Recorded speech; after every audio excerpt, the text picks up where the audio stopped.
What's going on, guys? Welcome back to another live stream. This is going to be a little bit different. I'm still going to be playing rapid games on chess.com, but with a bit more intention. So many of you know, recently I started this road to Grandmaster, which as a national master, there's a very big gap between national master and Grandmaster. So what I'm going to try to do during these live streams is something that I think is going to be helpful as I kind of continue on that journey. Okay. And so for today, I have learned a new opening. I just spent like an hour looking at it earlier today, not immediately before this. But I'm going to try to play that opening in the games that we play today. And we're going to see how it goes. I'm going to share with you guys what the opening is, and we'll just see what happens. Now, of course, you never know what your opponent is going to play, and learning just one opening obviously does not cover all of the different situations. So we might not even get to see this opening. I don't know. But I think there's a good chance we will. So the opening that I learned is d4, knight f6, knight c3, d5, and bishop g5. It's called the Verasov attack, or the Richter-Verasov attack, I guess. It's a really interesting opening. It's kind of like the Jobava London, except in the Jobava London, you put the bishop on f4. Here you put the bishop on g5. And I was looking at some games. I have some ideas in my mind. It's pretty interesting stuff. The main point is that you're going to like develop your knight to f3. And at some point, you're going to push either, sometimes you play it right away, sometimes you wait, but eventually you're going to like play e4, bust in the center, and game goes on from there. Okay? And there's some really interesting lines. There's one line I was looking at. Let me see if I can even remember it. Where I think it's knight f3, e6, e4. So it's almost like a French defense type of a setup where the knights have been developed. And there's this really interesting line where they attack your bishop and you go back and you allow them to win this pawn. And so I hope that we'll get to see this line because this one was actually very interesting to me as I was looking at it. So anyway, that's what I'm going to do. Okay, I'm going to play some games, try to use that line. So having said that, let's jump right. Oh, before we start, Chess Vibes Academy, April 27th is in 2 days. Okay, that's Monday. Mark your calendars. There's a link in the description. You're not going to want to miss that. All right, let's jump into some games. So here we go. So we lost a bunch of points last time. So let's see if we can get some of these back. 24-53. Here we go.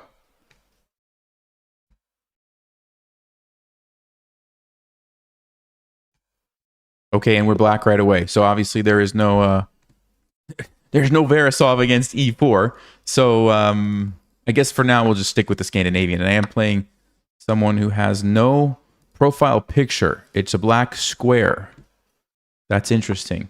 Let's go bishop g4. And so the other thing that I'm going to try to do is make quick decisions and work on the time management a little bit. Okay, here we play e6.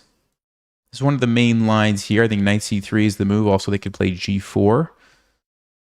But I'm going to try to make quick decisions and focus a little bit more on the time situation because I know a lot of people have said that's a big weakness, and I actually agree with you guys. Okay, there's a really interesting line here. I'm pretty sure we play knight c6. We let them take here. And the point is that if they take, they've opened up the e8 square for a rook or a queen or something, and that can be very dangerous to their own king. And they can't immediately attack our king because the pawn is in the way. It stops these pieces from hitting us. So it gives us just a little bit of time. Very interesting line, actually. And they don't have to take. I hope they do, but they don't have to do it.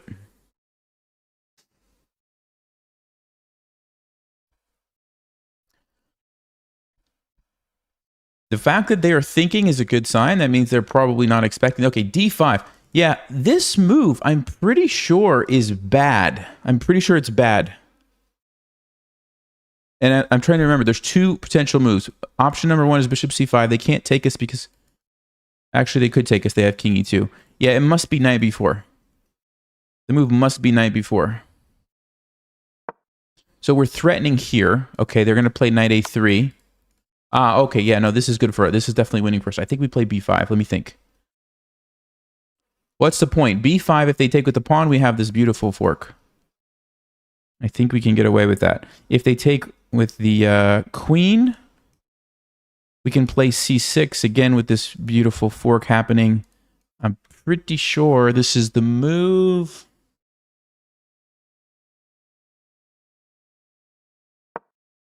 Let's go. Let's go. This is a crazy line, but I think it's good for us. We're losing all our pawns, but who cares? We're going to get the king. We're going to get checkmate. Yeah, this is wild stuff. Okay, now we have to make sure we're careful. So check is almost mate. They have 2 moves. This one we have queen d4. They're going to have to run. Yeah, definitely going to lead to checkmate. So the only question is here, but then we also have this same thing. Yeah, this is winning for us. I'm sure of this. Check it out. About to get some beautiful checkmate here.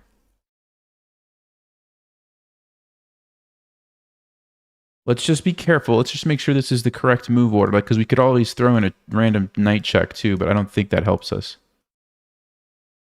Checkmate. It's mate, right? This is just checkmate. Okay, so so they go back, but that's... No, that shouldn't save them, should it? Let's see. Check. They're going to try to run this way. We can at minimum win the queen, but do we have better? I'm looking for checkmate. We can go here. Let's see. Bishop c5 that is not an option. Knight g4, they just take us. Knight e4, they just take. So I guess we have to actually go for this bishop d3 move, unless I'm missing something.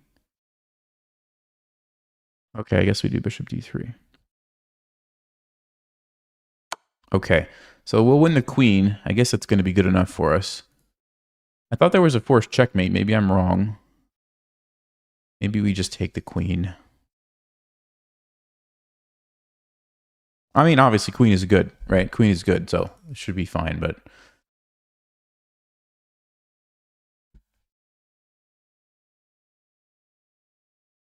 This is one of those really crazy openings, and if white has not seen it before, they could very easily get into trouble, as we saw here. Okay, so there's the queen win. Let's see. We can also take the bishop, with the idea that if they go here, that's checkmate. And if they don't take the knight, then they have to go... Wait a second. They have to take the knight. That's checkmate. Yeah, so we do have checkmate.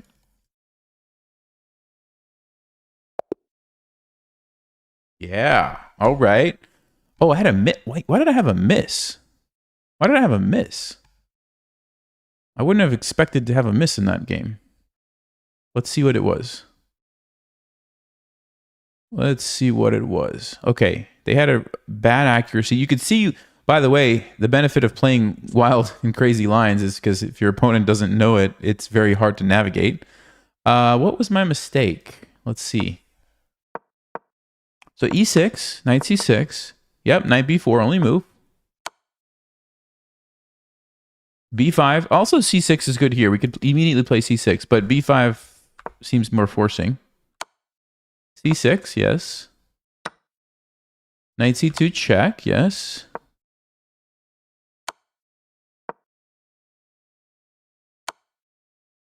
Oh, that was a mistake because they could have gone king d1. Oh, and if they go king d1, I don't have checkmate, I guess. But I'm still winning their queen. I mean, it's still really good for me, but I don't actually get the checkmate. And so what Stockfish wanted was queen d3. It did want the knight check. Then queen d4. What's the point? Because now you can take on e4, which was not an option before. So essentially, you do this little dance. You sacrifice your knight to get rid of the pawn. So now you have this move. And that's helpful because now you can go to e1. And you get a forced checkmate out. Look, what is happening? What is happening to the king? What's he doing? What is he doing? Checkmate? I guess you could checkmate like any which way you want. Bishop e7 is checkmate. Rook g6 is checkmate. That is wild.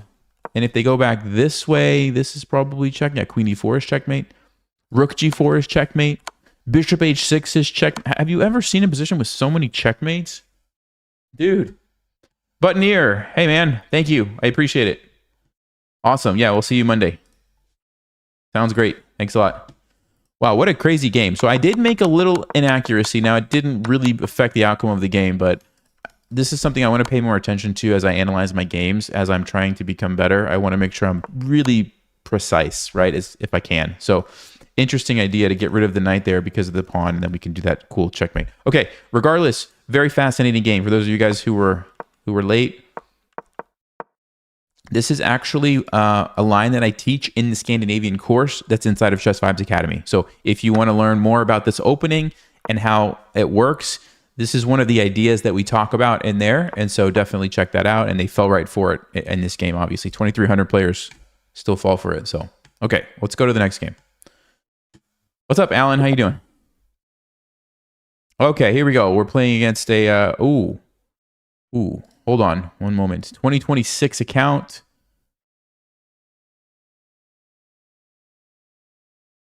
With the 10... with the 1,000 puzzle rating. They do have a good bullet rating, so maybe they're legit.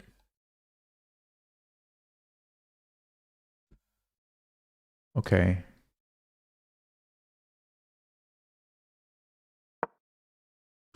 I might regret this, but let's see what happens. Okay, here we go. So we're gonna try to play the opening, like I mentioned. I'm expecting something like 90. Okay, great. So here we go. There we go. Game number 1. We get to play it. Okay. Now I don't know a lot about this. Like I said, I studied it for like 1 hour earlier today. So I know that the basics. The main line, I think, is knight b to d7. So we will see if this is what they play or not.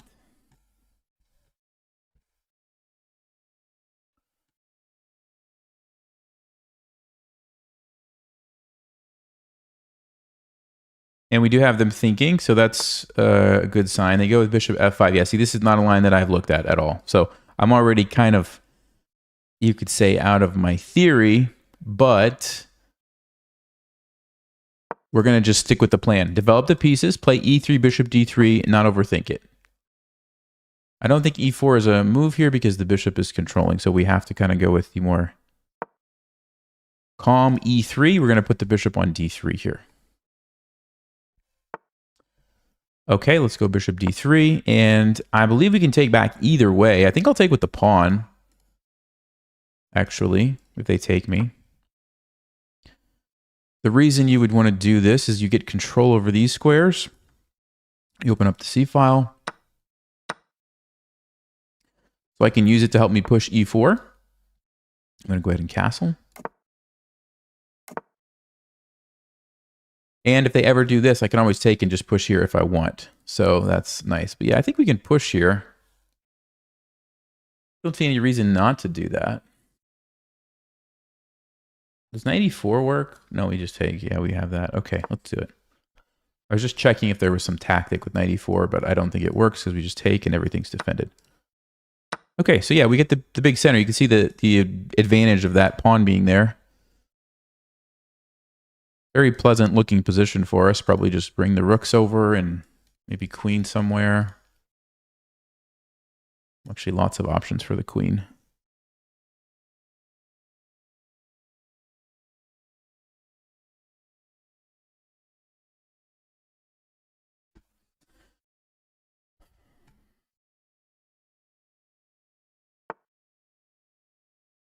Okay, c5.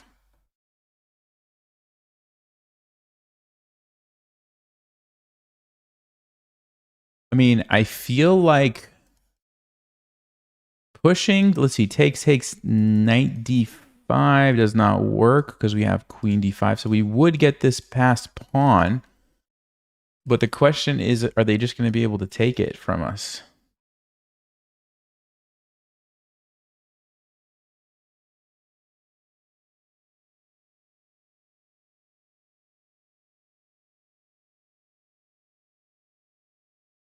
Something like rook here, they just take. Yeah, I don't think we want to do that. I don't think that's the way. But what is the way? If we don't push, realistically, what am I supposed to do? Let them take, and then what? The knight's going to jump around? Maybe I do push. Knight b6, though, what's the situation? Like we can trade here, but then they have a really strong bishop. I don't think that makes sense.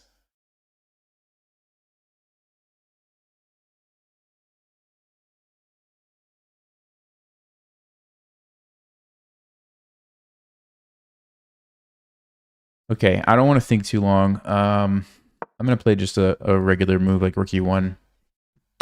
This is where if you play an opening, you would probably know the ideas, and like I haven't played enough to know if d5 is the right approach or not. So we'll check after the game and learn something about that. All right, let's take back with the.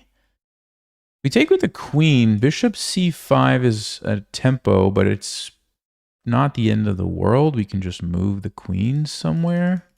We still have a pin. Do like that it opens up for d1.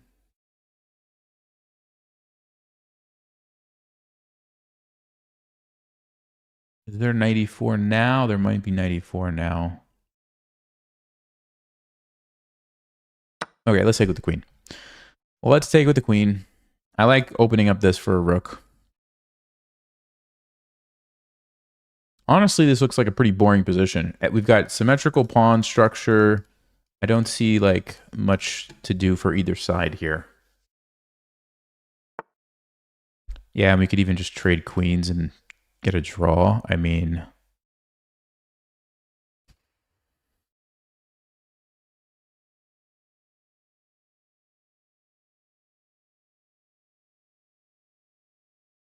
okay, let's bring the rook over.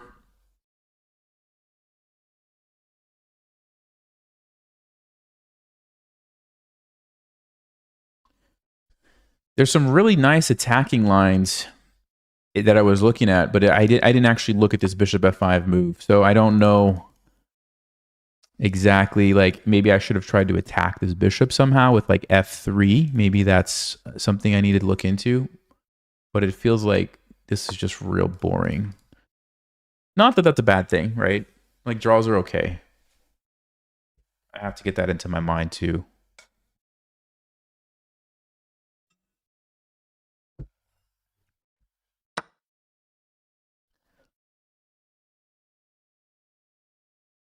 Yeah, for everybody who joined late, it's the Verasov attack. Richter Verasov, if I'm pronouncing that name correctly. Yeah, it looks like this guy just wants to trade, which I guess is fine. I mean, I don't think I'll lose any points. Yeah, we won't lose any points, so draw doesn't really hurt us. And get the bonus that I can learn from this game too. Learn what to do against bishop f5. So I'm happy to just trade this stuff off here.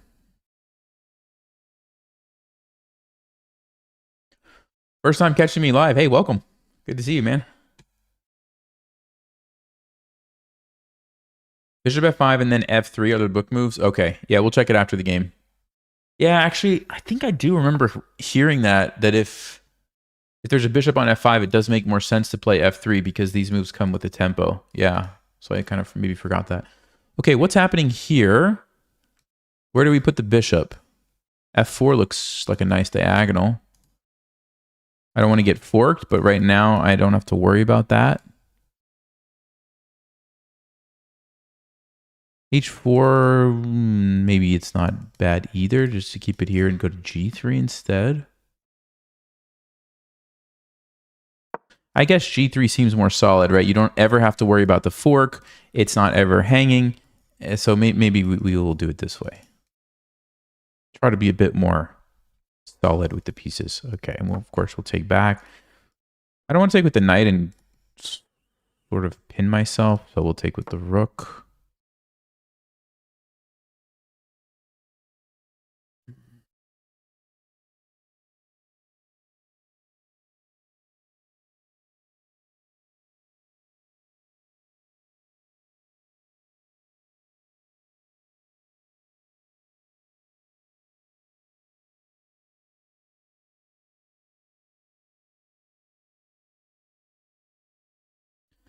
The thing about positions with pawn structures that are exactly the same is unless they like blunder something with a piece where they open up a tactic, it's very difficult for either side to really do much. without the imbalance. That sometimes you have positions where there's like 4 on one side against 3, and then 3 on 2 on the other side, and then you have these different pass pawns. It creates a weird dynamic. But in positions like this, there's not really a ton you can do. I'm going to put the bishop back here, threatening this where we could trade, and then we would potentially have some weak pawns to attack. So they avoid that, obviously, with the trade. Okay, so we could go there, but yeah, then they just take. We don't actually get a chance to take the knight.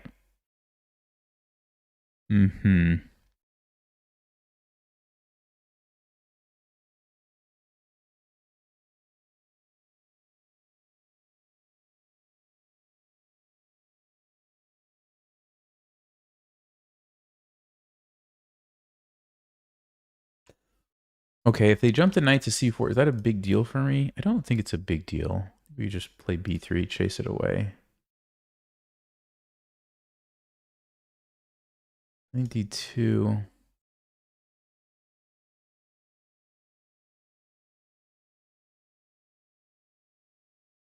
f3 check. I do see some annoying lines there where my king gets stuck in the corner. So maybe I should bring the king out now.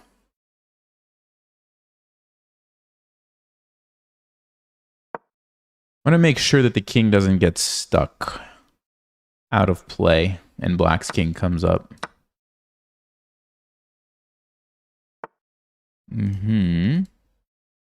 Yeah, so let's be careful here because this is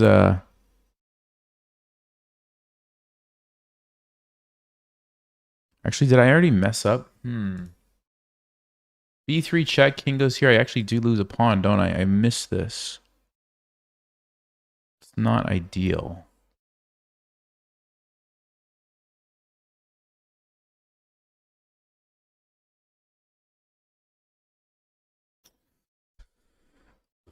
For some reason, I thought king f1 was not allowing this, but I just walked right into it, actually. Okay, well, we got to move. So let's play b3, I guess. He's going to fork me and win a pawn. That was not good. Probably it's still going to be a draw, but not great. Have to go here.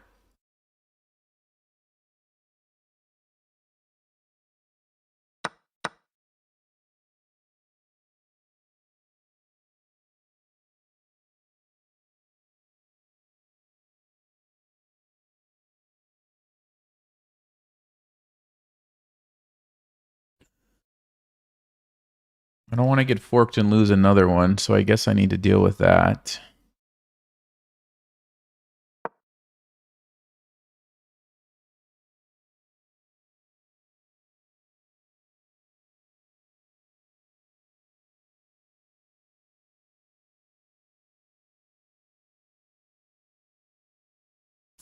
Bishop c5, and I have to allow the knight trade, otherwise I lose another pawn. Yeah, this is bad. I'm going to probably lose, actually.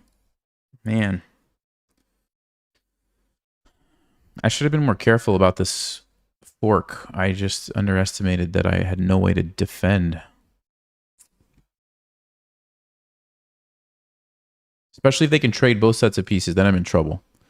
If I can figure out how to keep a set of pieces on the board, yeah, that's exactly what they're going to do.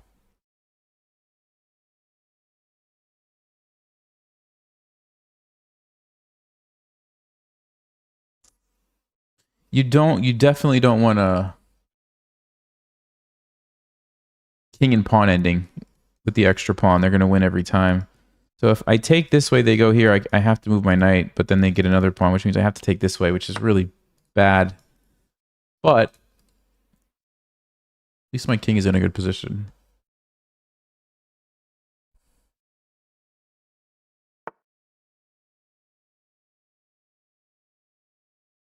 Okay, so how do we hold on here, guys? That's the question. Probably have to play fast. Can't be behind on time, but it's probably just a losing endgame now. D4 with white and E3 with black. Yeah, thanks, Chris. I'm not really taking requests this stream. Maybe for black I will. For white, I've decided already that I'm going to play the Verasov, which is D4. So that works out. That's what I played in this game. It's d4, knight c3, bishop g5. I studied it a little bit earlier today, so we're going to see how that works out for us. And I need to play very quickly here to try to catch up on time.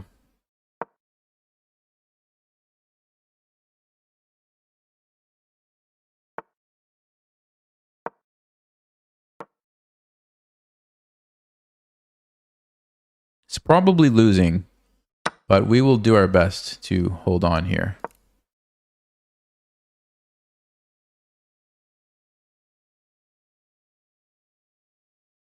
Bishop's actually better than a knight when there's pawns on both sides. So like everything about this endgame is bad for me. Not just that I'm down a pawn. Also the bishop against the knight dynamic hurts me.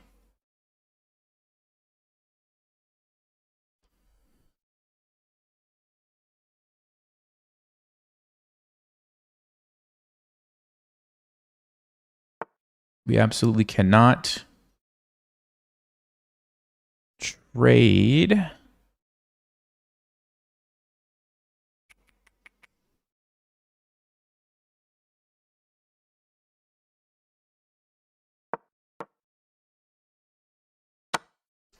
Cannot trade the knight for the bishop. That's definitely something we have to avoid.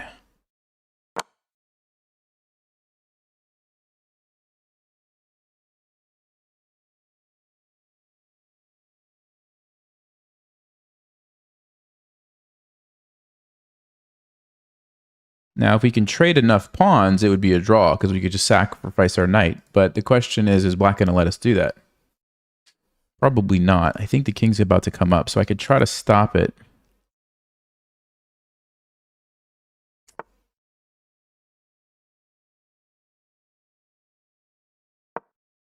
But I'm not going to be able to for long. Can I force some trades? Not really.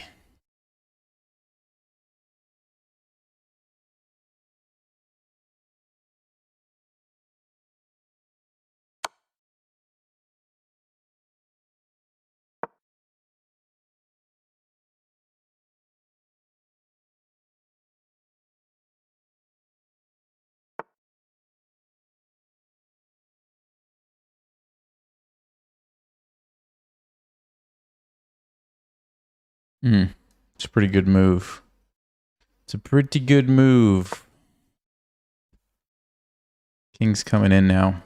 Yeah.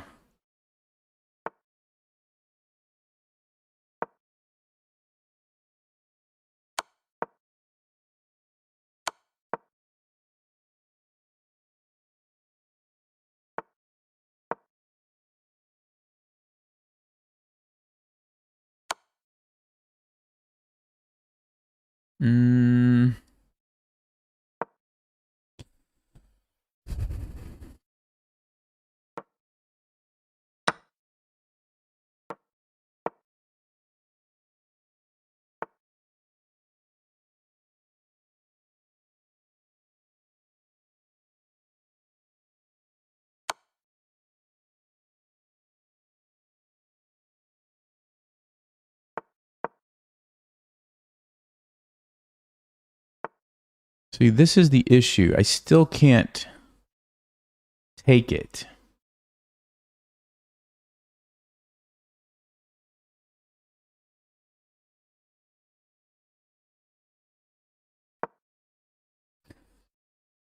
Because if I trade, it's a winning king and pawn ending, so I can't ever take it. That's the problem for me, right?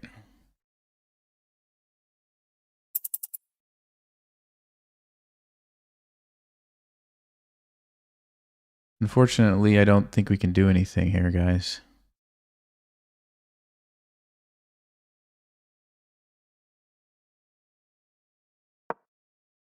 Even if I sacked for these two pawns, it's the wrong color, he would still win.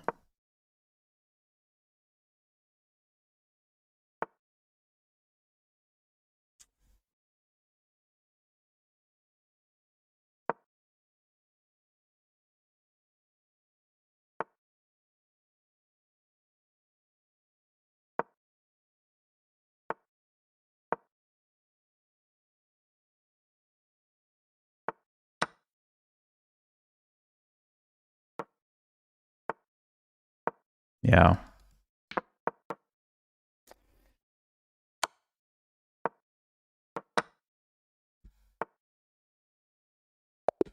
All right, let's see what we can learn. Let's see what we can learn.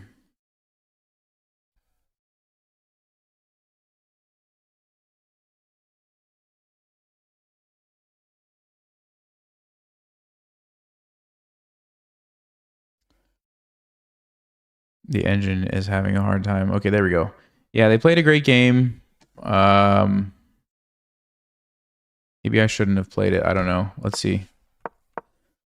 So first of all, Bishop f5 is a line. It's the second most played line. So the most common is knight bd7. I have not looked at Bishop f5, so I had no idea.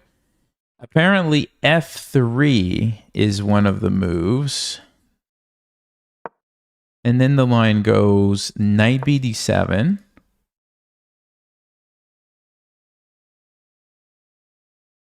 Oh, interesting. You take here and fork these pieces.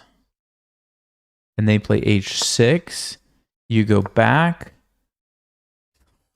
Knight e3 is a move, but it's not good for black because queen e2 or queen d3. What in the world?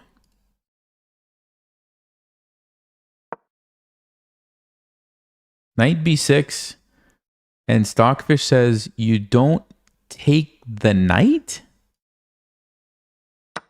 because it allows queen takes d4. So the knight is trapped. So you play queen d3, and only now you take the knight, and you keep this pawn and give up this pawn instead. Wow, wow, wow. Okay, so I definitely need to know this for next time. So you play f3, and then when they go here, you sack the knight, you fork these pieces, and you get some crazy stuff when the knight jumps in. Well, not there. You move your queen first, obviously, and then you take. Okay. And then if they play a different move here, it's most likely to be what? c6? But now we can play e4. This is actually very similar to a regular Caro-Kann type of position. Okay. So that's one thing. I didn't know the opening well enough. But I think we got into an even position still. I didn't play bad moves. Yeah. Castle. We play e4.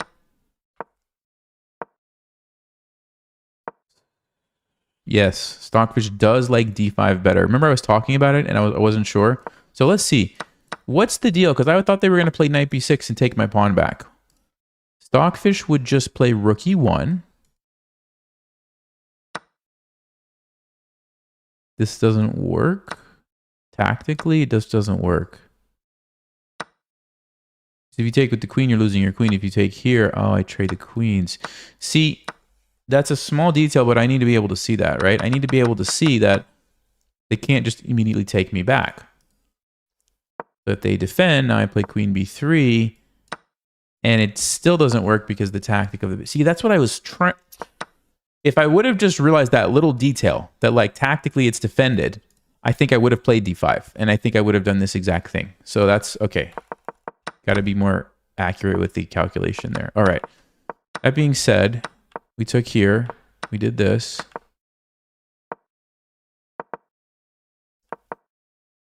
We played king f8. Yeah, I just blundered this. I just blundered this. So if I don't blunder the pawn and I make the trade... Wait, what's the difference? Why is this different?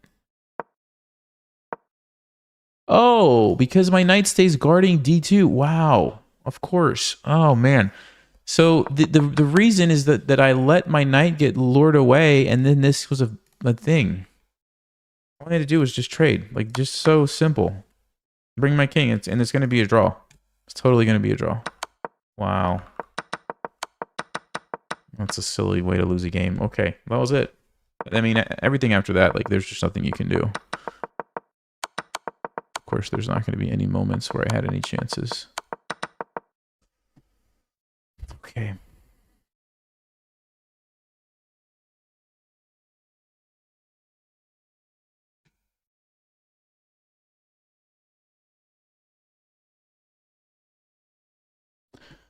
All right, here we go.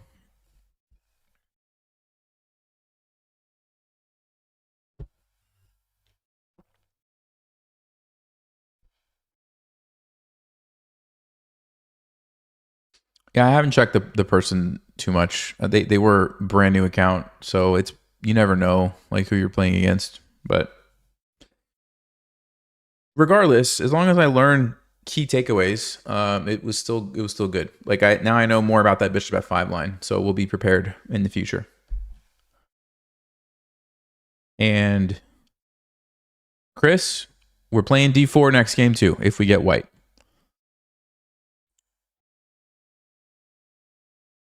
Let's try this again.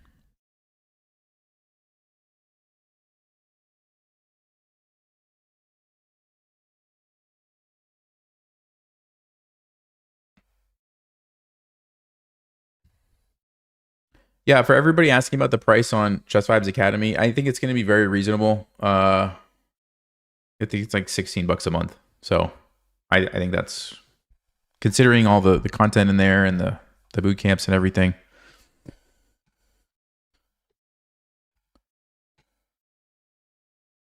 All right, here we go. Here we go.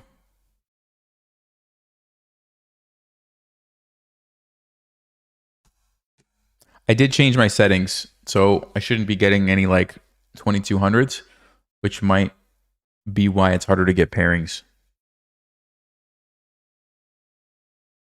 Here we go. All right, we're black. Kongzi. Well, let's do it again. We had a great experience last time. Let's see. Are we going to see d4 again? No, bishop b. Yeah, this is one of the more annoying lines, I will say.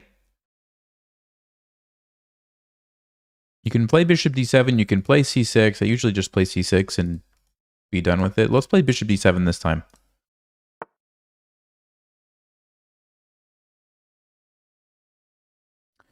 Yeah. We'll just take the pawn. This is fine for us. I think this is fine for us.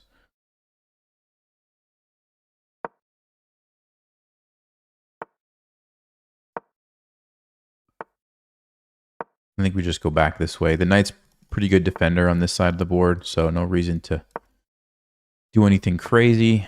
Let's play h6 to make sure our bishop can be saved. And we'll probably just castle here. I think our position is nice and solid.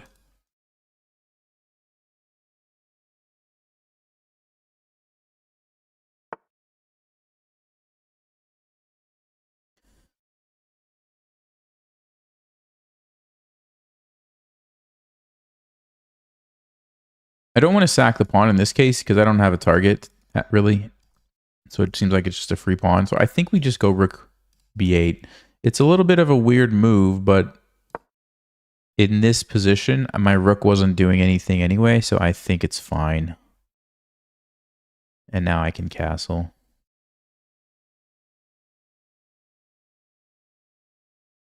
In a lot of positions, like if the rook has somewhere else to be, like an open file or something, you probably wouldn't want to put it here. But in this case, I think it's totally fine. Okay, so if I castle, can they play d5 and take this pawn? No, we could play like knight c5 or something. They take here, we just take back. Okay, it's fine. So the c5 square opens up, so I'm not worried about d5. Okay.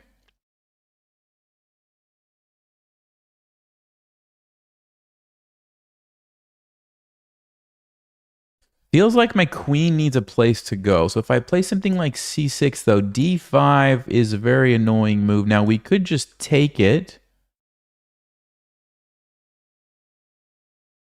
Take it. Play bishop here, or take it first.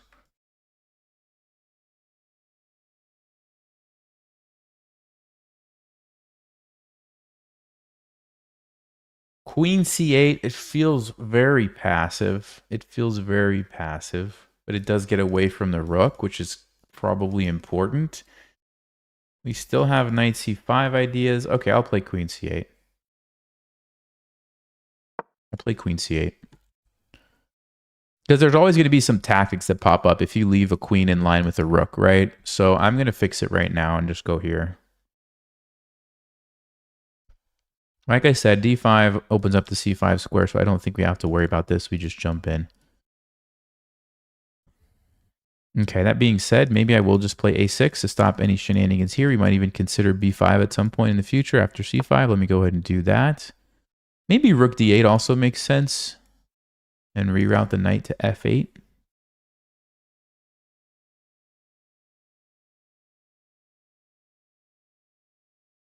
I'm just trying to keep the position really solid and not create any weaknesses. Okay, knight e5. If we take, they take back. We move our knight somewhere.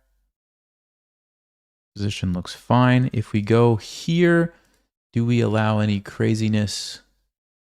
No, that doesn't look like it would work. So rook d8 is probably a good move. Does allow them to play f4. We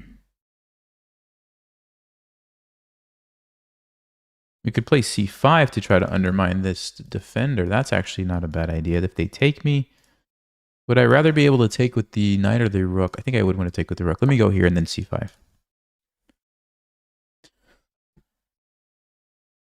This is a little bit weak, but I don't see how white takes advantage of that. Now I'm threatening, I guess, c5. I mean, it's not really a threat. This is just like what I want to do next. I want to push c5 to undermine the support of this knight. Also opens up my queen. Yeah, they're trying to prevent that.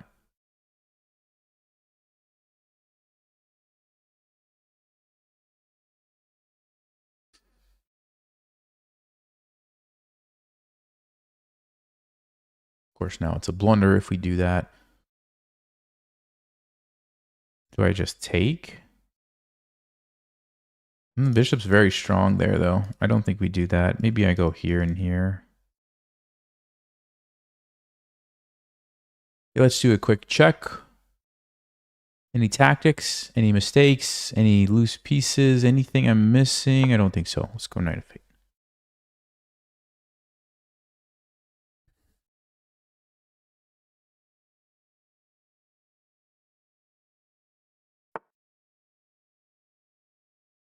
Okay, so d5. What's the idea?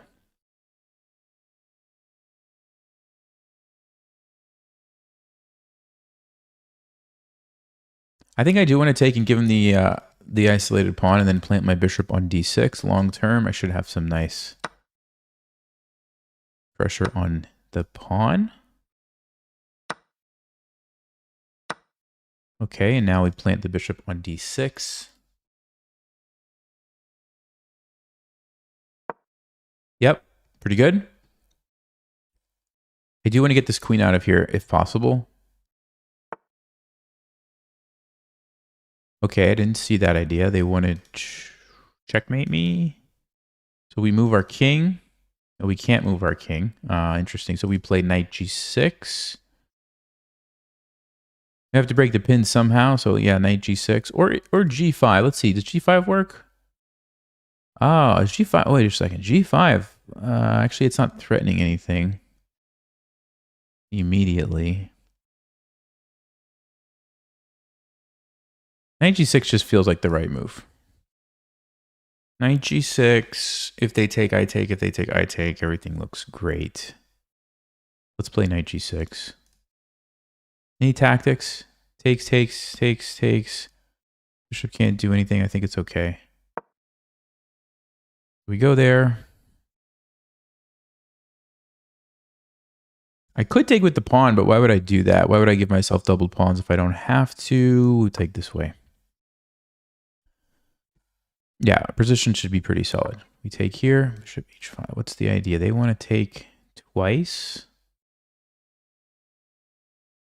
But they allow me to take their... Oh, no, then this is hanging. Okay. I can trade here twice. And play rook e8.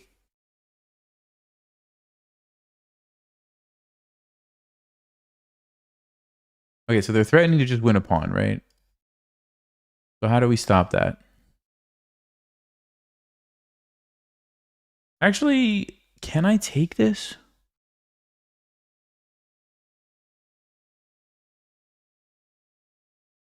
If bishop f7, king f8,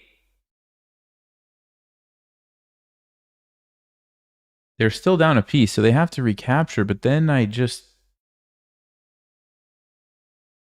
What do I do, actually? I was going to say take here, but then the rook comes up.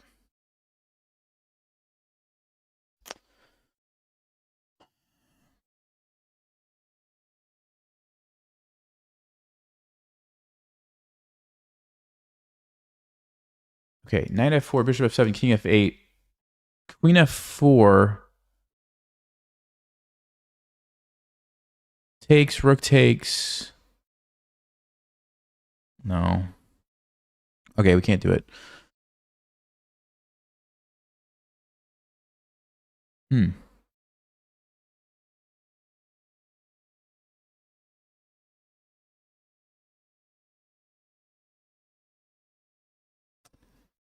Might be in a bit of a pickle here, guys.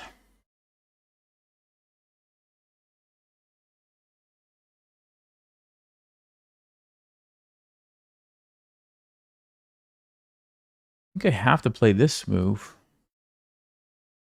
It's going to allow the rook to come up, which is very unpleasant.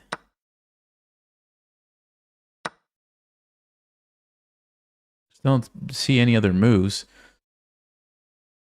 So rook comes up. What do we do? This is defended temporarily. We could play something like rook d6.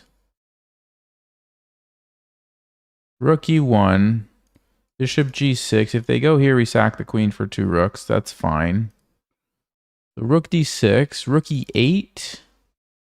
Rook e1. We trade. I don't like that so much. I think I will go here and try to play bishop g6. Am I missing any tactics?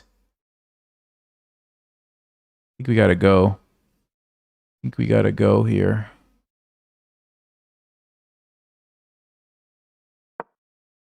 I don't know. There might be some crazy sacrifice. Queen f4, g4, something. But I have rook f6. Okay. So rook e1 is most likely going to happen. I think I'm going to play bishop g6. No, I did not see this one. Still going to probably play bishop g6.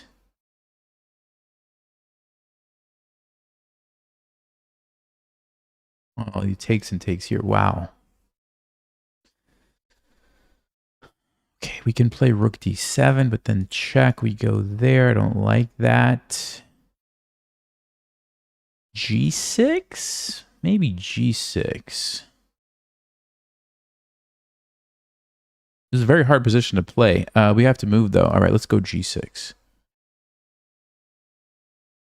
I'm threatening king f8, which would be a double attack. Okay, so they stop that.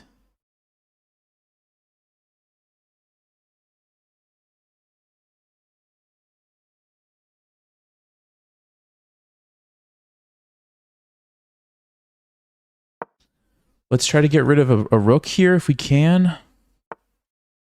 Of course.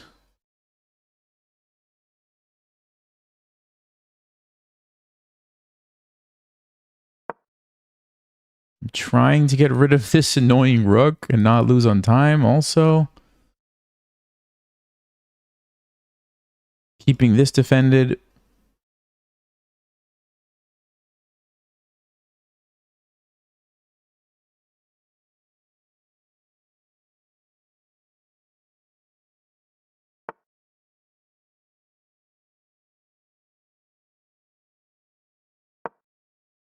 Step away from the pin.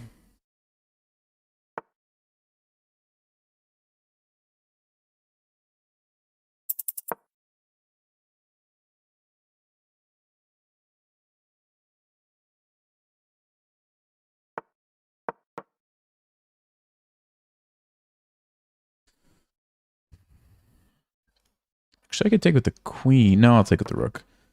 If they even take. Okay. What do we do? What do we do, guys? I need to move really quickly.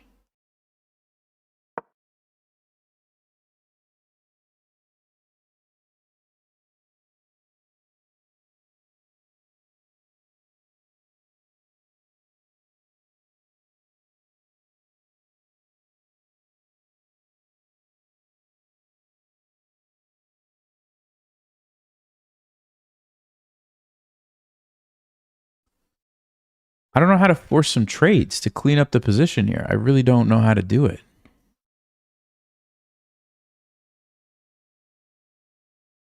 That's generally what you need to do in these kind of positions. You have to force some trades. Otherwise, they just... Wow. G4. Oh, that just hangs my queen. Okay. I think I was losing anyway then. If I... Yeah, I had no moves, right? Wow. That was painful.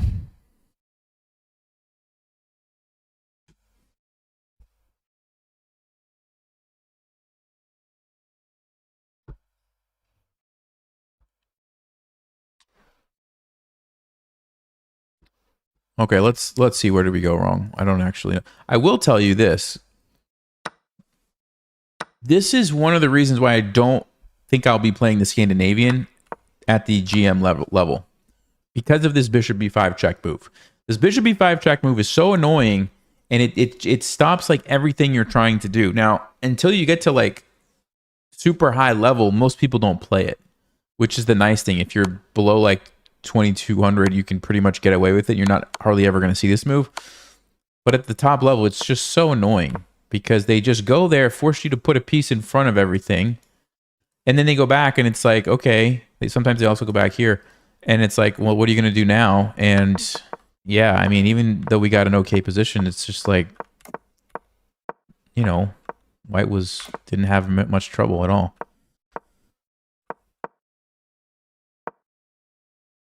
So engine says I'm supposed to take that and attack the pawn and jump my knight over here. Sorry, that's a blunder. And then do something like this. Okay.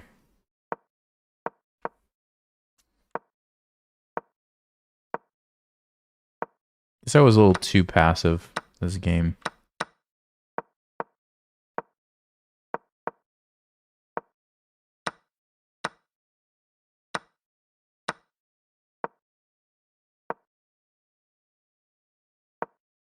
I found a lot of the right moves. Here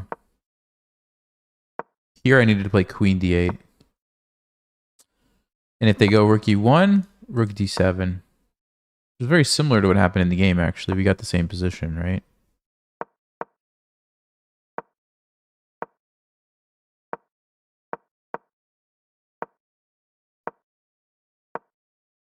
Yeah. It's a blunder. So I had to play king g7, only move to try to survive because it defends the queen. But it's still, my position's really bad. I mean, we just got outplayed from start to finish, pretty much.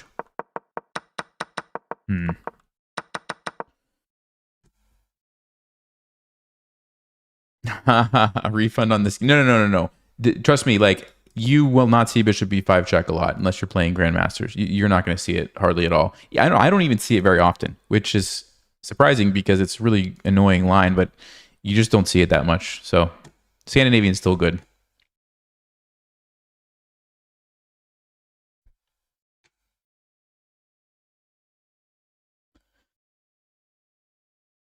All right, we should get white this time. We'll try the Verasov again.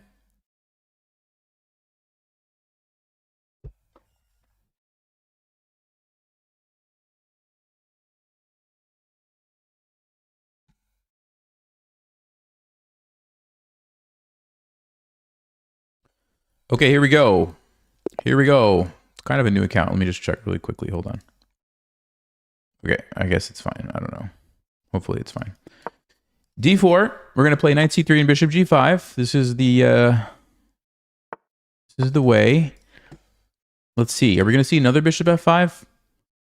I would expect we might see a main line. Knight b to d7 here. No. Wow. Another bishop. Okay. Well, this is why you study your game. So now I know we're going to play f3. I already forgot the line. Wasn't it? Oh, it was taking here. Yeah, it was taking here. It was taking here and forking these guys. That's exactly what it was. That's a cool move to get to play. We'll sacrifice to set up the fork, and then h6 is the line, and we go back, and they do this craziness. Oh my.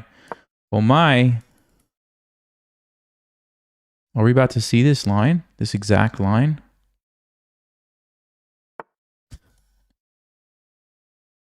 Queen e2, I believe we said. Takes and takes, right? Yeah. And then it was knight b6, and you don't let him take the pawn. You place some... What was it? Queen somewhere? Okay. This is why you study your games, guys. This is exactly why.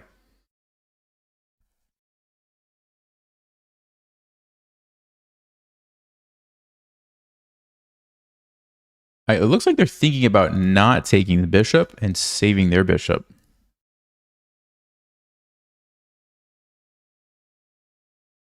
Should I pre-move this? That's probably a safe pre-move, right?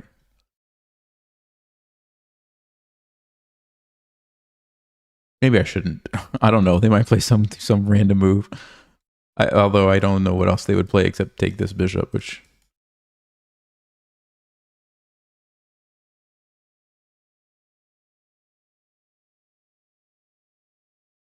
Yeah, it's interesting because if you take this back, okay, you actually are down a piece. But the reason you're not down a piece in this line is because the knight is trapped and you're going to get the knight back. So the only thing I know is that you don't take it right away. You let them take on h2. That's when you take it. Okay.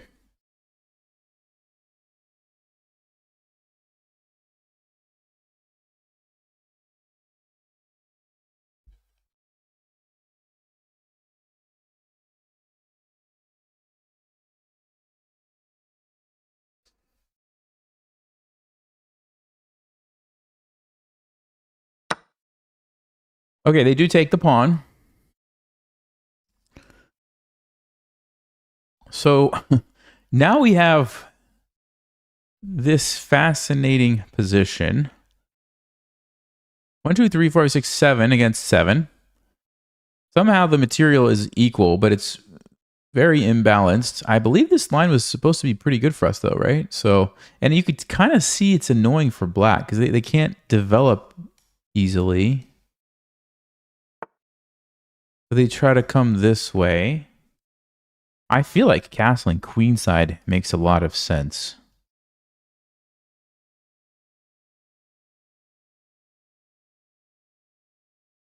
This is a nice area of the board to pay attention to, but we can't do anything immediately.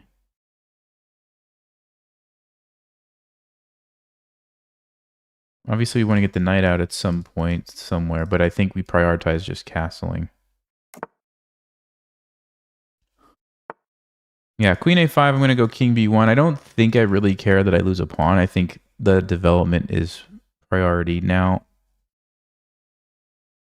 Yeah, I think this is fine. Let's go here. I have to believe that that's not a great decision. I mean, black just spent all these moves to get one pawn. Meanwhile, I get my king totally safe. Pretty much all my pieces are in the game.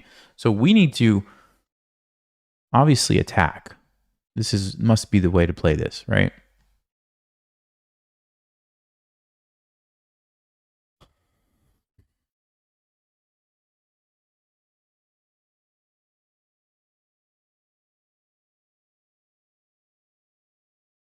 I don't think it makes sense, right, to do this.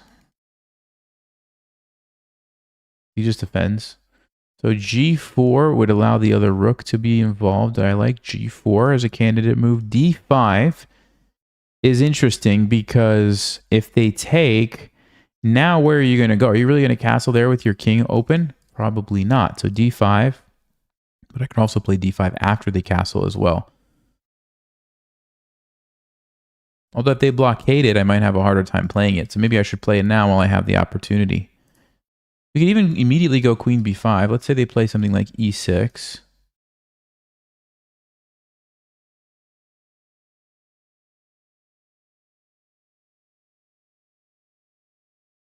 And I really like this. Yeah, let's go. Let's go.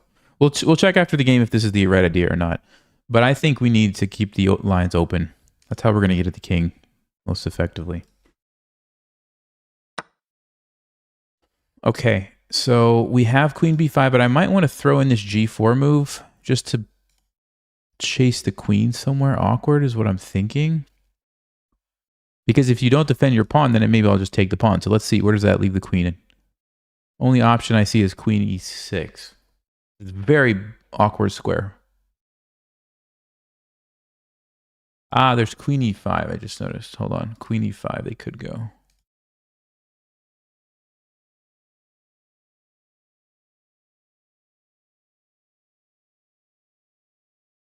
You know what's interesting about queen e5, though? We could take it. They take back. We take here.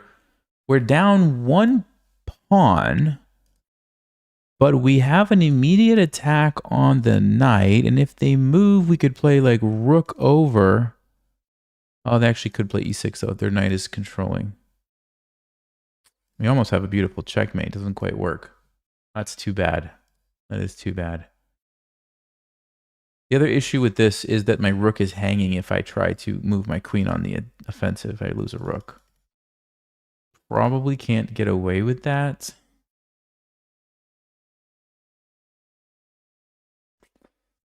So, what does that mean?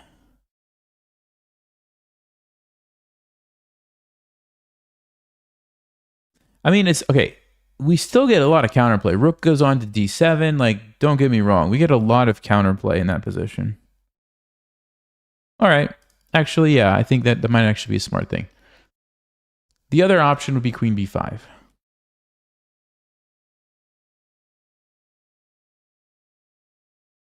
Or just something like knight h3. But they're going to play e6 and they're going to develop. I don't like that. I don't like that.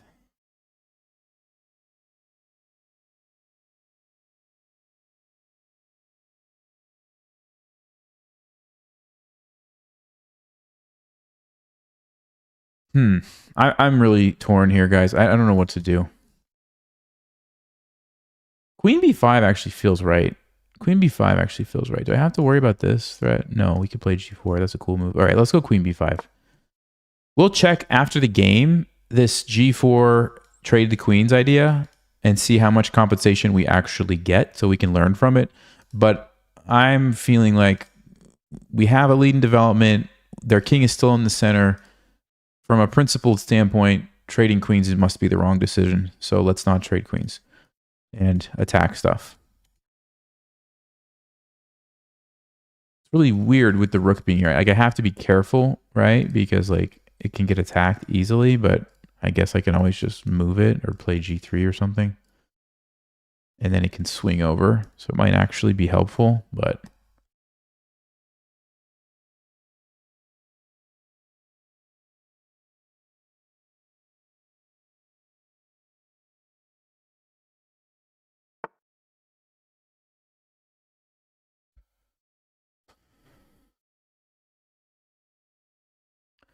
okay, so option one, take a pawn. They play rook b8. Take another pawn. I'm going to get checkmated. There's so many pieces pointing at my king. We're not doing that. G4 hits the queen. Allows the rook to come over into the attack. That seems reasonable.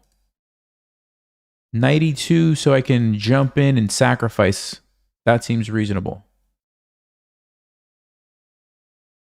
So g4, where does the queen move? Let's see. No. You only have like 3 options that make sense. Both of those attack my rook. But then I can play here. Queen e5, I play rook e2. You're not going to go there. So you go here or here. Either way, I could play rook somewhere.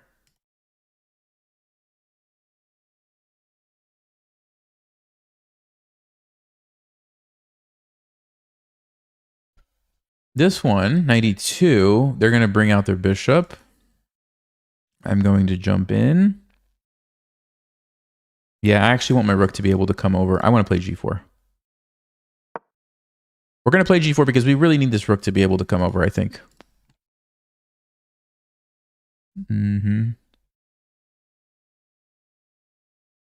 Depending on where the queen goes. Actually, I don't know if it depends. Maybe in either case, I'm going to go to e2.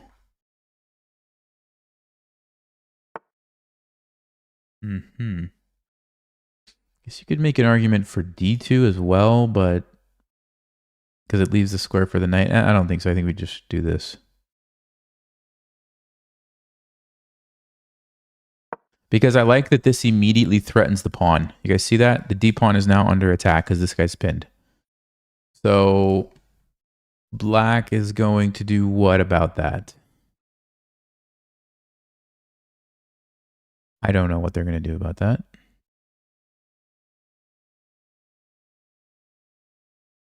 Because if I take this with my queen, you're in big trouble. You're in big trouble.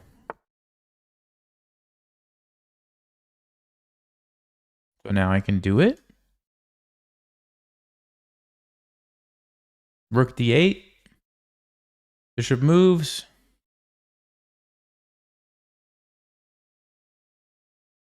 Bishop e7. We move our queen.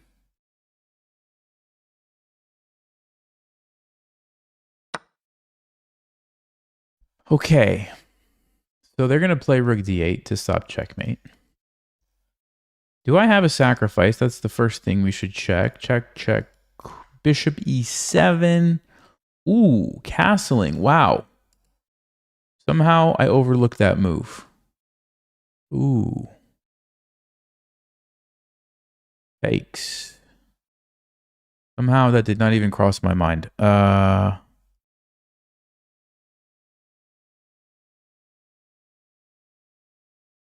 So we're probably losing our bishop, unfortunately. That's a pretty big deal. That's a pretty big deal. Now, that being said, the attack does not end, though, so it's not over. But I would have liked to keep that bishop on the board. It was going to be a great attacking piece for me, so that's unfortunate. But we do get this. Bishop c5, check here. Actually, no, bishop c5, yeah, check. No, we can't do that, never mind. Bishop c5 is a problem, so maybe I should go rook e4, rook c.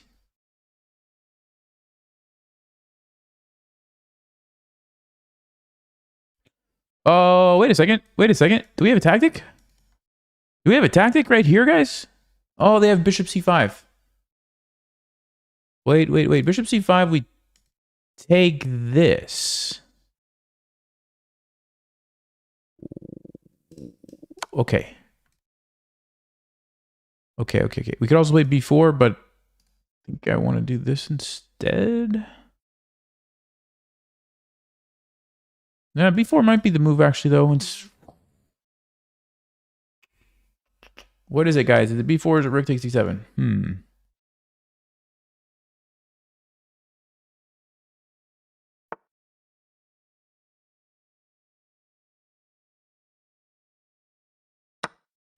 My instinct tells me it's this one, but I could be wrong.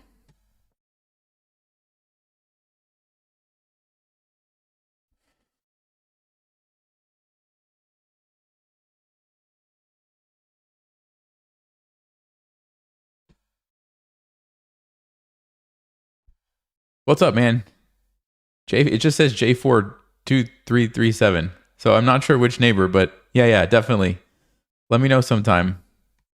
We'll do it. Just come over and we'll figure something out. Okay, which one do I take?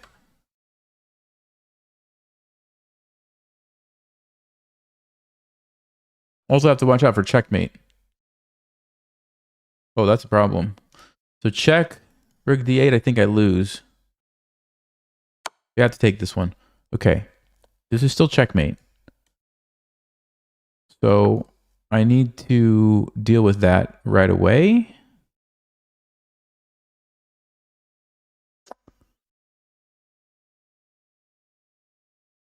I think our position's falling apart. We're already down material And just trying not to get checkmated at this point. Maybe I shouldn't have gone for this fork. It wasn't so great. Can't go there. Rook d2. Yeah, this is almost resignable, guys. This might just be resignable. I'm going to go rook d2 regardless. I mean, what can I even do?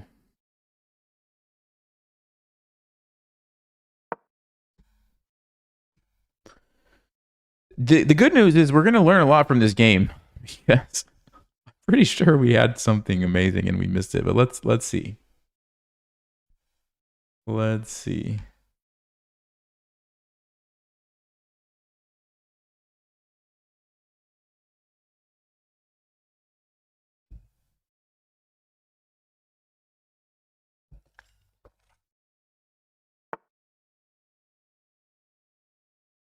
B6. Wow. This guy is playing some good moves, I think. It's a very powerful move. I don't know what's going to happen. Probably queen here. Somehow I'm about to get checkmated. Or maybe rook takes this is going to do it. I don't know. No, I guess rook takes there. We have this one, but... yeah, that's the move. Okay.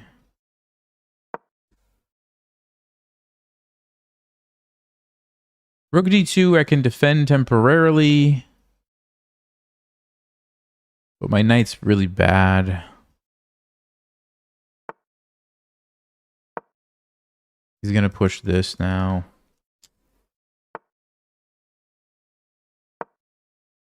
Not to mention I'm going to lose on time as well.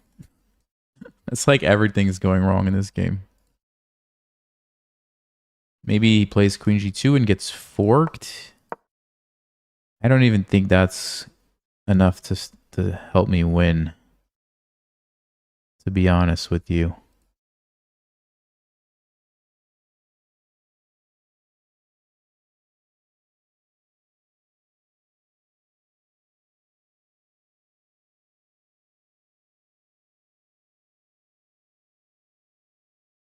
The problem is this pawn. I can't stop the pawn. He's just going to move his queen. I take the rook. He takes back. He pushes the pawn. What am I going to do about it? Maybe there's some perpetual check. What?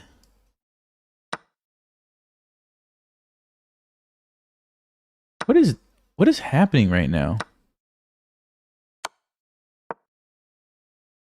Oh my goodness. That's what's happening. Okay. What was that? What was that?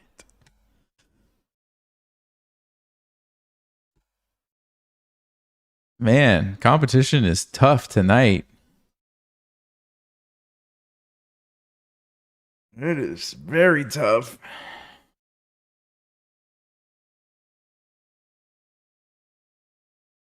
Yeah, everybody's playing like 90s brilliant moves all over the place. Okay. And I even knew all the theory in the opening because I had just looked at it. It didn't help us. All right. So he plays the line. He plays this line. He jumps in, which is, according to the engine, it's supposed to give me a slight advantage.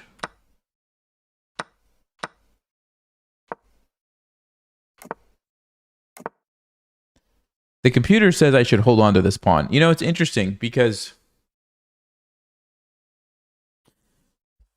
when I was looking at this position, thinking to myself, this looks really good for me, one of the things that I thought about was like, they can't play e6 easily or g6 because one, I have a pin, but also I have this really powerful pawn.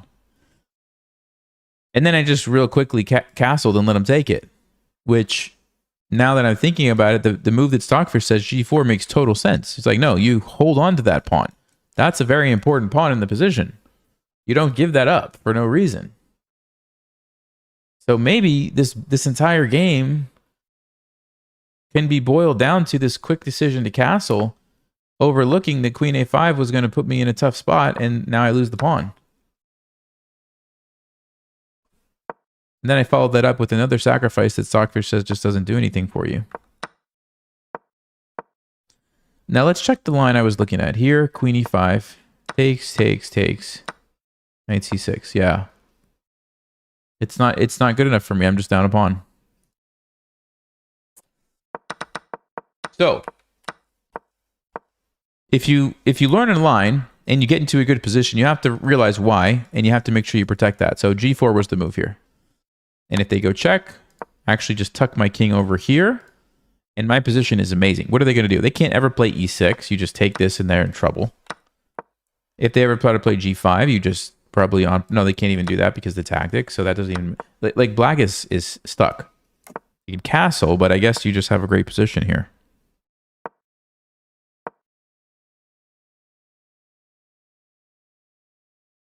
What happens if they take this? Whoa. Knight g5. What a move. Taking advantage of the pin, hitting this weak pawn. And the black king is in big trouble. They can trade. That doesn't help them for some reason. Oh, you're going to just attack this king. This is fascinating. And they're stuck because this pawn is stopping their pawn, so their bishop is stuck, so they're just in a bad position. Okay. Yeah, that was a really actually big mistake. So I needed to hold on to this pawn. That's the big takeaway for me. I think after that, black just played really well and we just got destroyed.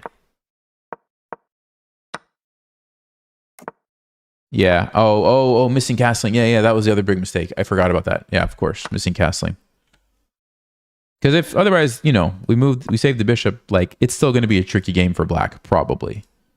Even if something like this happens, we can come in here and who knows, you know? Okay. Okay. I hope we get white again so we can do that again.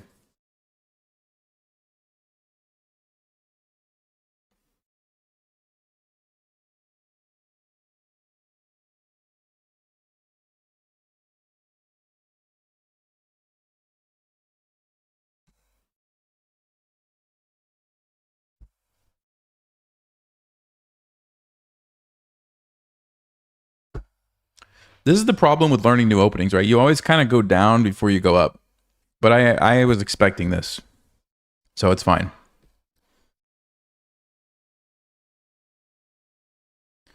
Okay, we're playing a candidate master rated 2537. Let's try it against them and see what they do.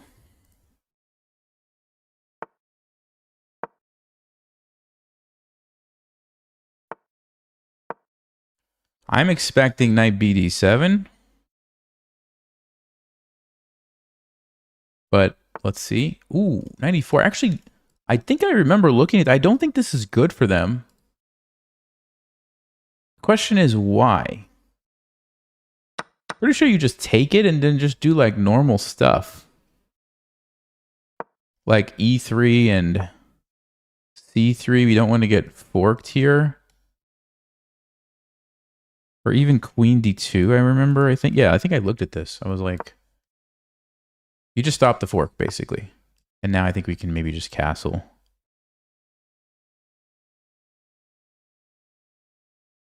Yeah, let's do it. Let's castle. Probably put my king on b1. And I think we should have an okay position. So, that's all I know about the opening. Now we're playing chess, basically. Let's see. Queen b6. What's his plan? He wants to go like here and castle. I don't think we want to open up the bishop for no reason. So I'm thinking knight e2. Is that the right approach to this position?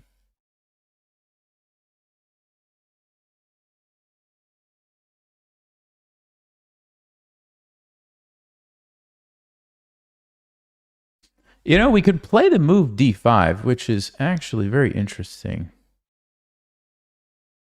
What's the point? Well, if they take me, we hit the bishop and we also threaten checkmate on e6.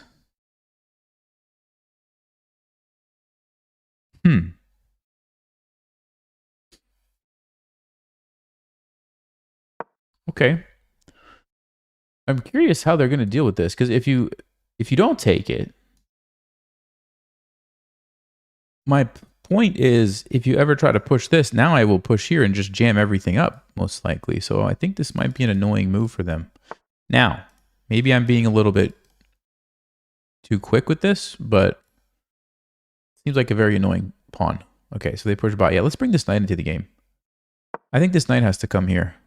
Maybe here, but probably c3. Defends the pawn, puts pressure on e4, helps the queen side. Let's do it.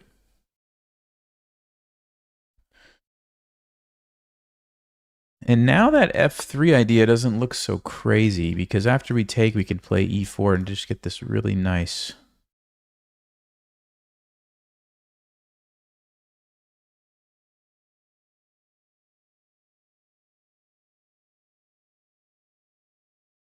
I don't think we want to do this. I'm just checking. Also, I don't think we want to do this, but maybe... Actually, no, f3, we're threatening to trap the bishop. This bishop is actually about to be trapped if they're not careful.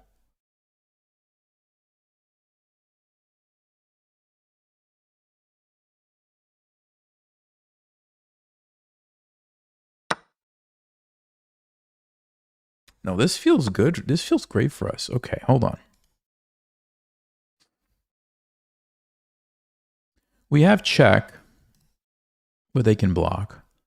If we go e4, knight jumps in. Let's just say something like queen f4. They take me. I take them. Bishop h6.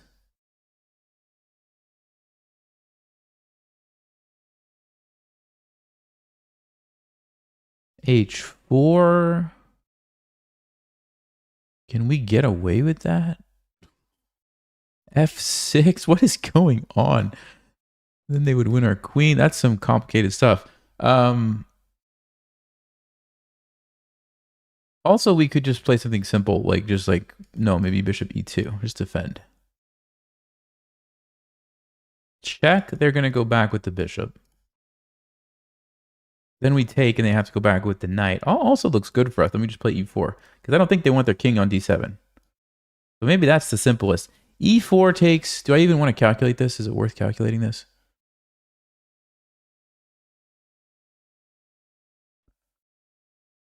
Oh, you know what, guys? Wait a second. Wait a second. Do we have the ability to do something wild here? Check. King moves there. Takes. We get 2 pieces. But we have an insane position. 2 pieces for an insane attack on the king? This is why I'm never going to be a GM, because I can't get these ideas out of my head. I'm going to do it, and we're going to see. I'm going to do it, and then we're going to check after the game, and we're going to see, Nelson, you shouldn't have done it. I'm telling you right now, it's the wrong decision, but I'm going to do it anyway because I can't pass this opportunity up. I'm so sorry, guys. I'm sagging my queen for 2 pieces. Let's go. He's going to take. I'm going to take. He's going to take. I'm going to throw in a check. He's going to move, and I'm going to take back. And then I'm going to probably be losing. Oh, he didn't take the queen? What?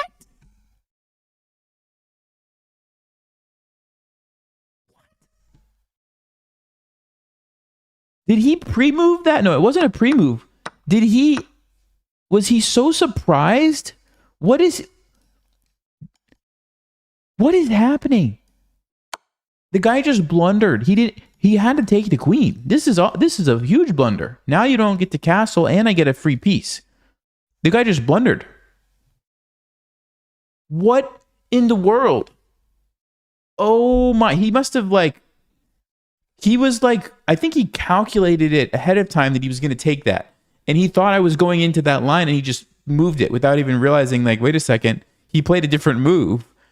And we got him. Okay, now it's time to check what Stockfish really says.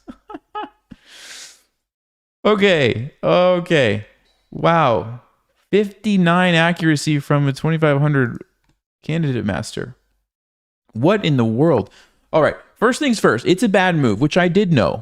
I took it. I played e3, and then I played queen d2, avoiding this trap. Fine. Stockfish doesn't mind castling. Stockfish doesn't like d5. It doesn't like it. It just wanted me to play knight e2. Play knight e2. Play f3 now. If they take, you have this huge center.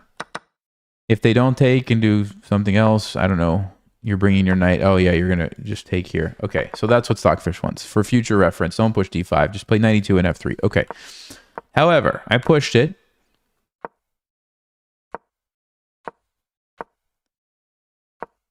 Best move is d6. Yeah, I was thinking about d6, but I didn't see the follow-up. Knight d5 just wins on the spot. Just wins on the spot. Why? Because if the queen moves some... Oh, the queen. Okay, here. Wow. You trap the queen. No, it has queen c8. There's queen c8. What's the deal with queen c8? Oh, knight f6. This is nasty, guys. Look at this. They are just in trouble. So when you play d6, taking is not an option. I have to remember this idea. Push the pawn, the knight jumps in. You cannot take that unless you take with the queen. But then we go queen e1, hits this, and now the knight comes in anyway. What if they would have gone here instead? Then the bishop comes in. Oh, look at this. This is amazing. Oof. Okay, so I totally missed that. d6. It's not on my radar. F3. Yeah, that's why Stockfish doesn't like it, because d6 was so much better. Okay. That being said, we've still got a great position here. And Stockfish would have gone with the check line. And now d6. Because you can trade, play queen d5. This is very complicated. There's a lot to think about here. But basically, this d6 move was the key to the position that I did not see. Okay. Now, for the moment of truth. This is what I was thinking in my mind. Takes, check. Rook takes d2. Oh, d6 right away is winning. It's winning, so my queen sacrifice was actually good. Kind of. If I would have noticed d6. Now, rook takes d2, the game is still going to go on. But he's able to blockade, and it's not so simple. Although knight e4 looks pretty good too. Somehow, black is surviving, but this looks extremely dangerous. Look, I have a lot of pieces attacking the king. So that's what I was going for in my mind. Okay. They, for certain, calculated takes, queen moves, and they take. Guarantee you that's what they thought in their mind. And I was thinking, actually, yeah, that this might work for me, because if they... First of all, okay, sorry. Let me back up. This is complicated, but it's worth it. So when I attack the bishop, they either have to retreat, which is you lose a tempo and now I can defend this. Probably not what you want to do. Or they have to go forward with this line. But when I play queen f4, I'm hitting... Sorry, queen f4, I'm hitting both pieces. Okay? But if they save the bishop now, we just take a free knight. So the only thing to try is knight takes g5. But when we take back, the knight is trapped. Okay? And it's being attacked. And I thought maybe they could do something like this, trying to like pin me. But apparently bishop check is really good for us, followed by, again, this move d6 is just opening up the square for the knight. Man. It's just winning. Because they can't actually move the knight, because we just take this. Now this is fascinating. Okay. So even if they would have gone for the line that they calculated, they were still going to be losing after this. But if they would have taken my queen, I think we're going to have a very interesting game. We're going to have a very interesting game. I was going to go check. Oh, and Stockfish actually says the best thing for black is to just give up the queen. Just say, yeah, I'm not going to be attacked like that. And then save their knight. And we would go on from this position. Which, I don't know. I thought this was going to be good for me. But Stockfish is crazy and says no somehow. I mean, how is this not a good position for me? I've got this fork. Apparently, it's just fine for them. They just run their king here and then... Okay, anyway. Fascinating game. And it's really interesting how much we're learning, I feel like. Even in just a few games, right? We've seen bishop f5, and we learned about this little trick. What was the trick? F3 and then sack the knight and go into this crazy line, right? We saw this earlier. That's kind of cool. We now have seen knight e4 as well. Well, there was just some epic thunder outside our house. So yeah, really interesting. Okay, let's go. Let's see if we can get another white game here. This is pretty fun.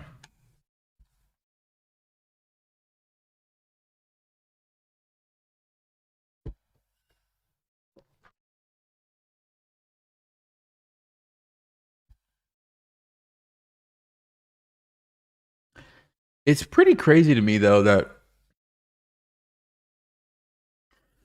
it feels like the candidate master, who's rated 2,500, it played significantly worse than all those other opponents. Which just makes me wonder, like, what's going on, you know? Like, I don't know. I don't know.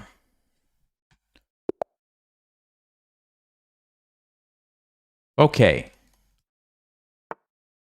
Knight f3. I'm just going to play, like, maybe like a stonewall or something. Just something nice and simple here. Okay, they're going to do this. I will play c6, actually. This is called triangle system. Triangle system. I like it. Yeah, I think I'll just try a stonewall against this. This is the stonewall. And basically, you have really solid grip on the e4 square. The one major drawback for black is this bishop is kind of bad, but it's castle. I've looked at a few of these games. There's one idea where you can bring it over here. That's something. But I've also noticed a lot of people these days are just kind of putting it on b7 like this, and that seems to be pretty good for black as well. I think b3 is the main move here. Although maybe they were supposed to play that earlier. Yeah, they're not doing that. That's fine, I think.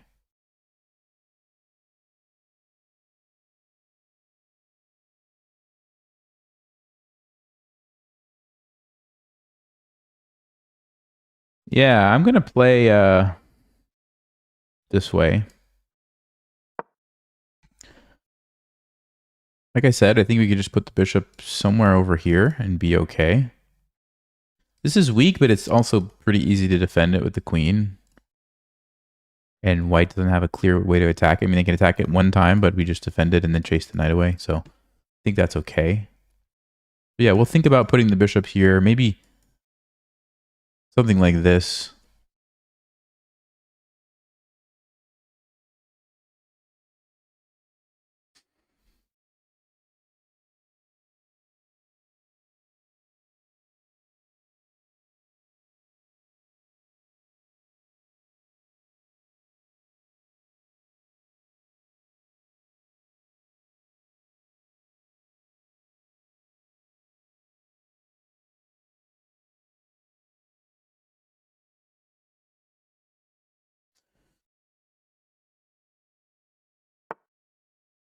There's the b3 move. Okay.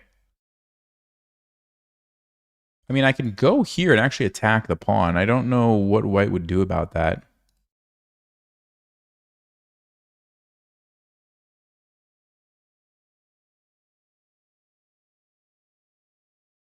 Seems interesting. Can also play a5 first. Queen e7. Let me play queen e7. I think this is where we want our queen because it stops any bishop a3 ideas in the future, like if they try to trade off this bishop. Also add support here once we move this. And if they take, we could take back this way and open up this. Okay, so let me, yeah, maybe bishop a6 now. Do I want to play like a5 first? Yeah, let's play a5 actually.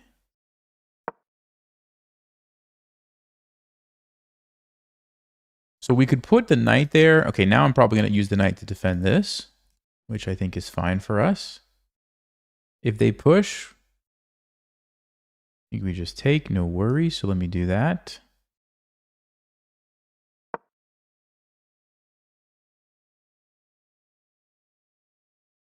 And I guess if they take, we just have to take this way, but I don't think that's so bad. Bishop can come out, rook can come over. I mean,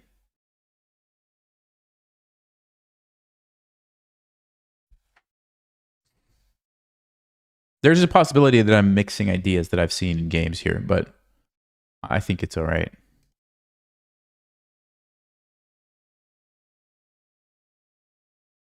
Also might be able to play b5 right here next move if we get the opportunity. Yeah, b5, put the bishop during the rook.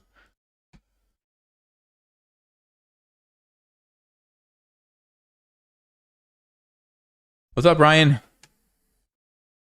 Glad you make it.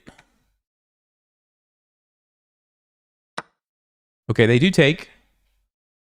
I don't think we can take this way. Let's just check, just to make sure. They take me. Do I have any tricks? No, I don't think so. I think we have to take back this way.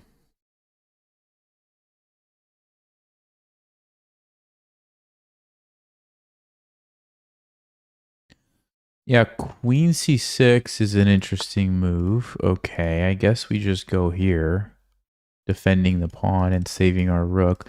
If we go bishop a6 and they take...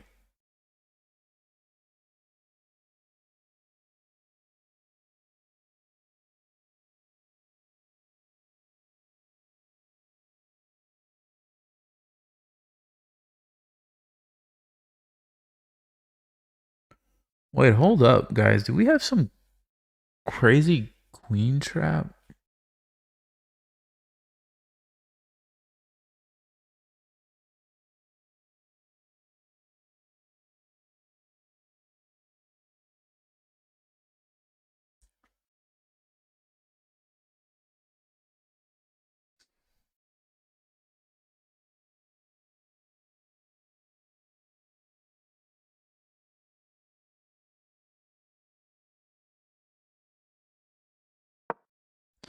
I mean, even if I don't have a queen trap, I get a lot of counterplay here with this trade. So I think we do it. I think we absolutely do it.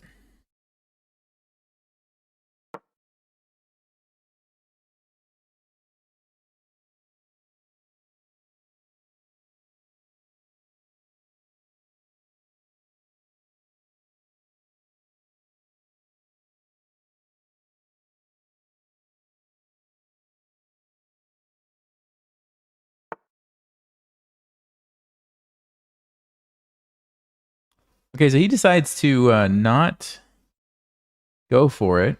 Now we have a nice option here to bring a rook over. b5, b4, b5, bring the rook, then b4. I think I'm going to go rook first. I don't know why. It just seems like the right decision. And maybe even knight e4 to stop this knight. Oh yeah, look at this.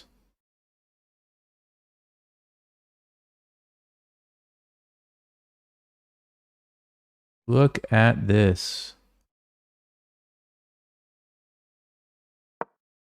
I don't know about you guys, but it kind of feels like we're taking over the game here. We have the threat of b5, which I don't think is easy to stop. Yeah, they could try that, but does that actually stop it? Let's see.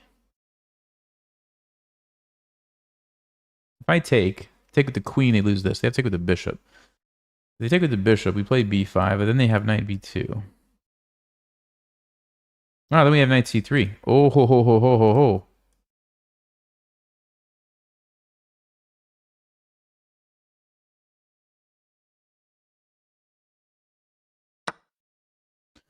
Tactics, my friends. Tactics. Okay, so they're just going to give me this.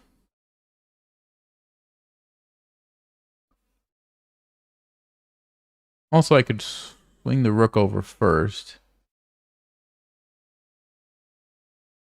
If we swing the rook over, we have a different threat of playing b5. So where's the queen go? Queen e3. b5, they go here.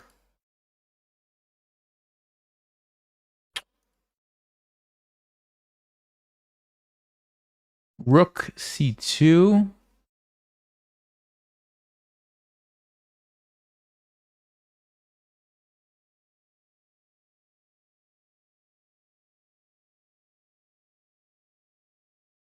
Rook e1, b5. Why does that look even better than just taking a pawn? Okay. I think it is, guys. I think it is. We'll check with the engine. But I'm... Okay, I was not expecting queen a1. I was expecting queen e3. Queen a1 looks... What is queen a1? Oh, he wants the bishop defended. Okay, okay. But now I'll take the pawn. We get the best of both worlds. We get the free rook on the file, and we get the pawn.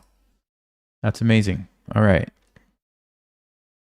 If I take and play b5, what's going to happen? Is that a forced win? Hold on, hold on, hold on. Takes b5. If you take me there, I take... Oh, you could trade, but then he has to give up his bishop. That's good for me, for sure. Alternatively, we just keep the bishop and we come back. But I think forcing the trade, we're up the pawn, get the nice endgame and win seems very good.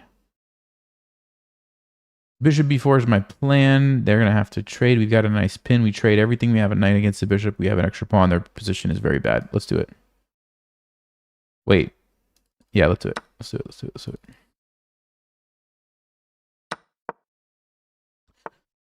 So the move I would like to play now is bishop b4.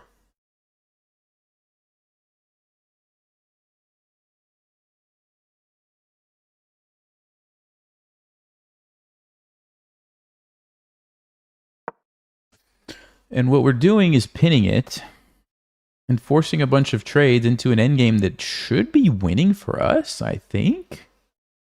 This pawn is super weak. We can probably target that. We're already up one pawn.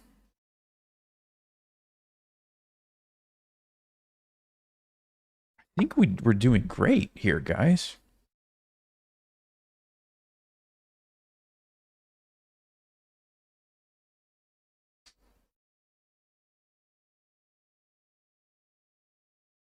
He gets out of the pin. They're probably going to take this knight off the board. I think we just cramp down. This is one of the things about the stone wall. A lot of times the knights are better than the bishops, which is not normal, but in the stone wall, these knights can just jump all over the bishop. I mean, look at the bishop. What's he going to do? Nothing. Probably knight f6 now. Rook c2 actually looks good too. Yeah, first things first. Let's get the other knight involved. Then we'll take over the file, maybe with the queen, maybe with rook c2, queen c7. Something like this. As long as we don't get flagged, we should be in good shape.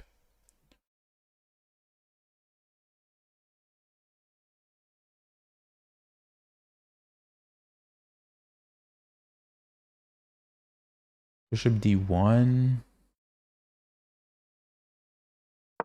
I'm just going to come here and win the endgame. I understand the queen's bad, but I think strategically it's just winning if we trade the queens.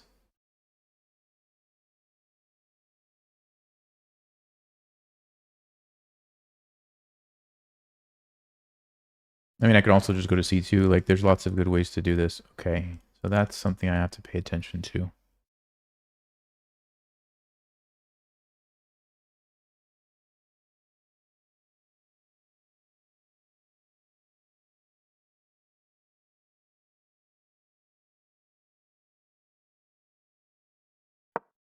It actually, my pawn is fine because the piece is pinned.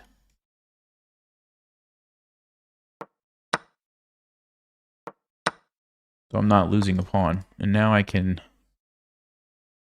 do something else, I guess.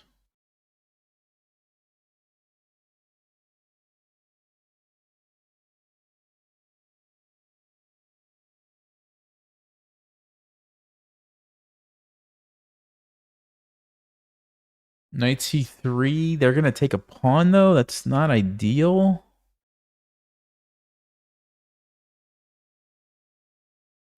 Okay, I think I have to go for this line, though. I feel like it should still somehow be winning. Let's see. Takes, we have 94. We cut off the rook. They're going to trade, but then we get a pass pawn, which is probably unstoppable. Although, is that true if a rook goes behind it?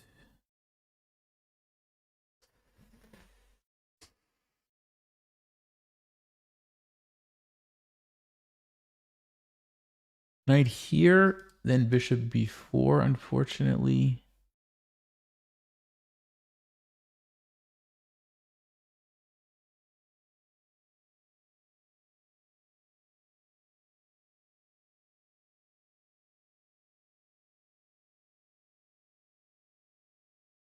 Yeah, it's possible I'm messing this up in the time pressure, but we'll check it afterwards. Maybe there was some better plan.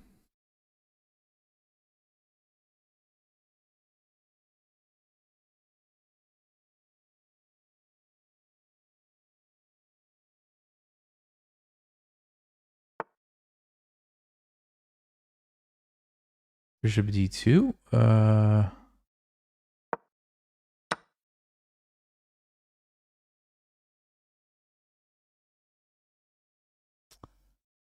What are they up to?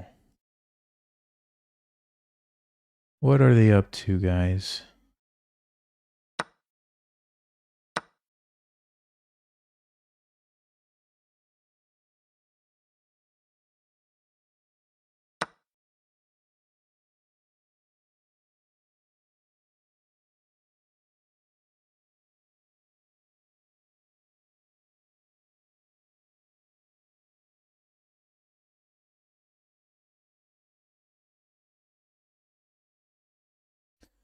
Problem is, white gets their rook exactly where they want it behind the pawn, and my rook is not where I want it in front of the pawn because it's constantly in the way.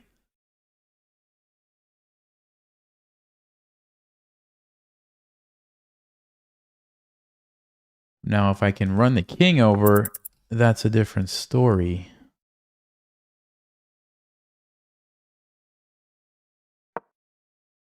Also, I have to be quick. I don't think I'm able to give up that pawn.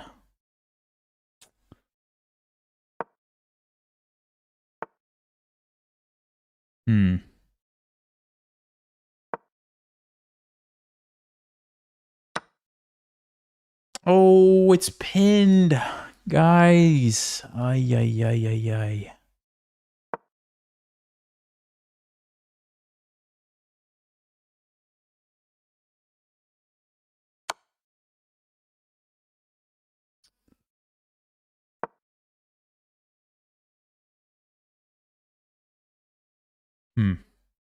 How do we get out of this pin? H5, king h7, maybe? Feels like I'm throwing my advantage away. What it feels like.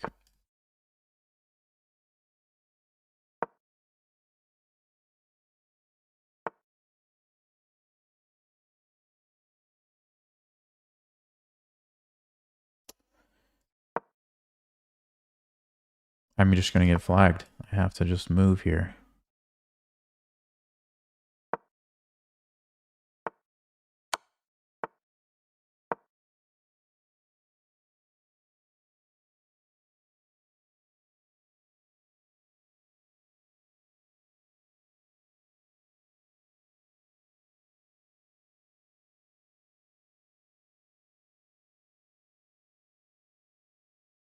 Yeah, they just have bishop d5 and just wins the game. Yep.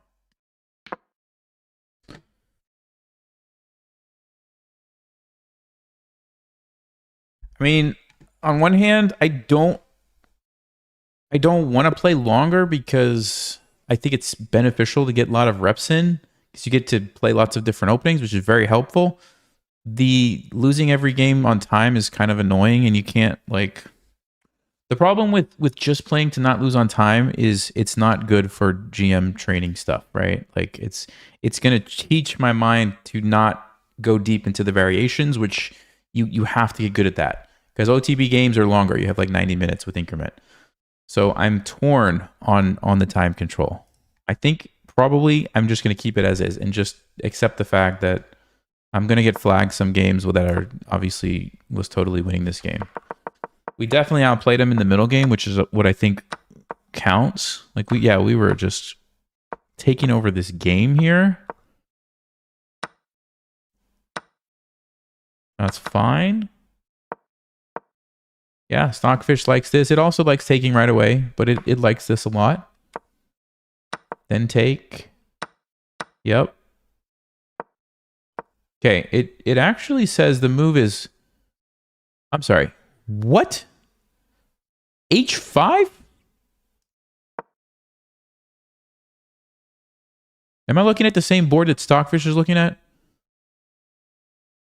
It just wants to launch a kingside attack right now by sacrificing a pawn. That's what it wants to do. And then it plays queen g5 and f4.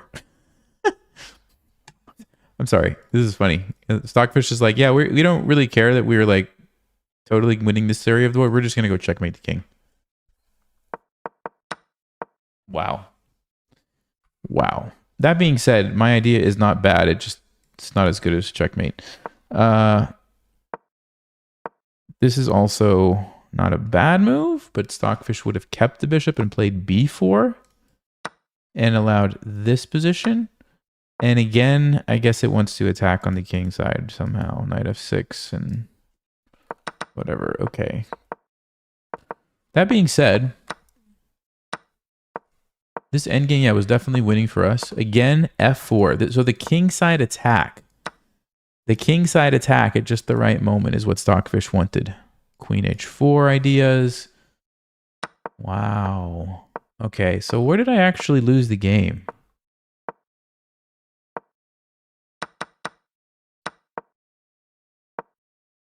Right there.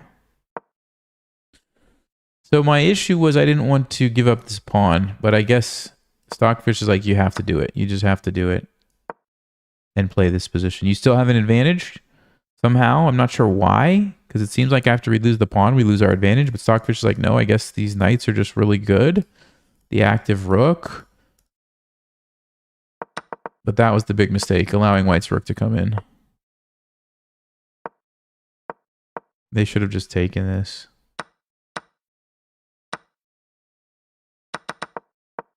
But like I said, it's a time pressure. That's all it is. It's just, you know, you can't think through everything.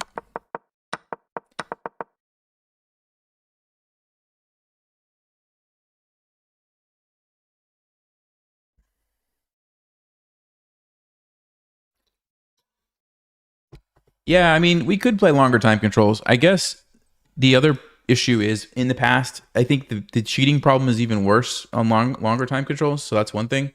And then if you think about it, like if I, let's say, play 30-minute games instead of 10-minute games, so I triple the amount of time. So in a 3-hour stream, now I only get a third of the games played. So instead of playing maybe like 10 games, maybe I only play like 4 games or something, right? So I don't know if it's worth it. Like I think there's lots of moments in games to learn from, and so the more you can play, the more you can learn. So I'm kind of torn. I don't know. All right, I'm gonna play another game. I'm gonna just take a quick break. I will be right back, guys.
All right, here we go. Here we go.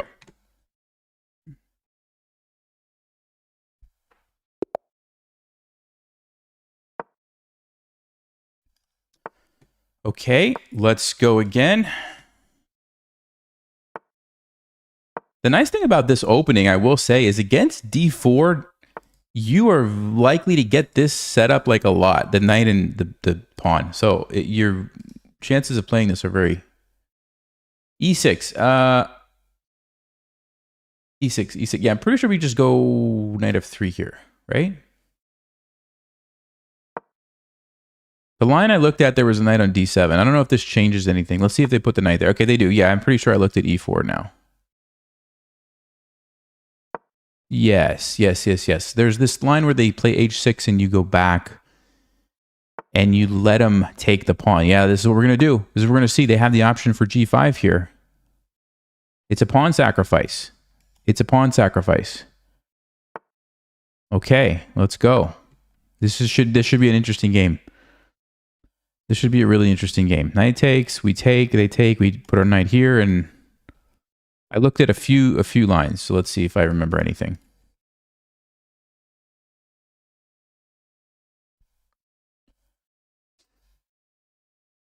I guess they're deciding which way to take. Pretty sure the main line is to take with the knight. Not sure the significance if they take with the pawn first. Okay, and I know that the move is knight d2 here. So there's f5, which I think the engine likes f5. But it's very risky because queen h5 check. Then the main move is bishop g7. This is not the main move. I know this much. And I almost wonder if that's even a good move because bishop e5 looks very good for us. In fact, it looks so good for us, I don't even think I'm going to stop any longer because of this pin. So I think they already messed up. Pretty sure you had to play either f5 or bishop g7 here. These are the two moves. I think this is a blunder.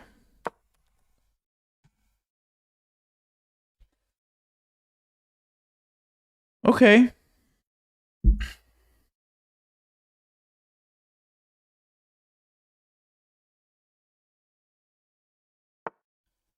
And see, the problem with that move is it's still pinned, so I can still actually take this pawn.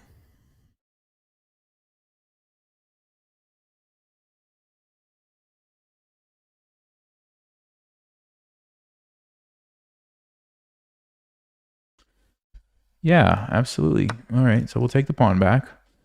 So we didn't even lose a pawn. And if they castle, I mean, you gotta be... Okay, they don't castle. We'll take this. I don't know if I can get away with taking this if they would have played there because of the... This one... I guess we just go back. I mean, we could counterattack, but I think this bishop's probably really important to keep. So let's try to keep it if we can. Because, I mean, just look at how it's controlling all these dark squares, and it can't be opposed by black's bishop because it's on the wrong color. So I think that's why we keep it. F6 is, of course, a huge mistake because queen h5 is good. So first impressions on this opening, very fun. Seems pretty easy to just pick up and start playing. I like it. Yeah, I like it.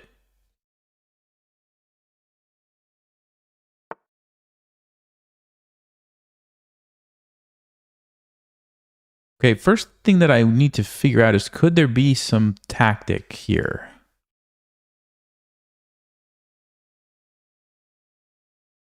Bishop d3. Queen d5, I think we would just go there.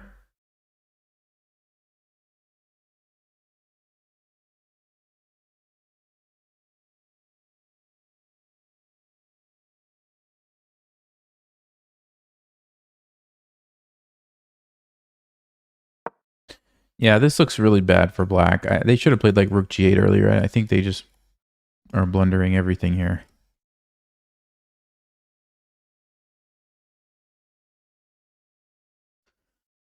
Yeah, the opening is the Richter Verasov.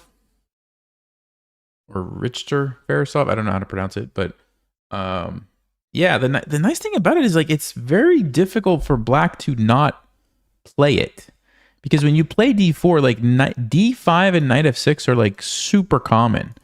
So if you play knight c3 next, they're probably going to play d5. And if they play d5 the first move and you play knight c3, they're probably going to play knight f6. So you're high percentage chance you're going to get this exact position in a lot of games, which we've already seen in this stream. We've gotten it like pretty much every game, I think, right? So you start learning from here, and it's like, okay, you're going to be more prepared than them.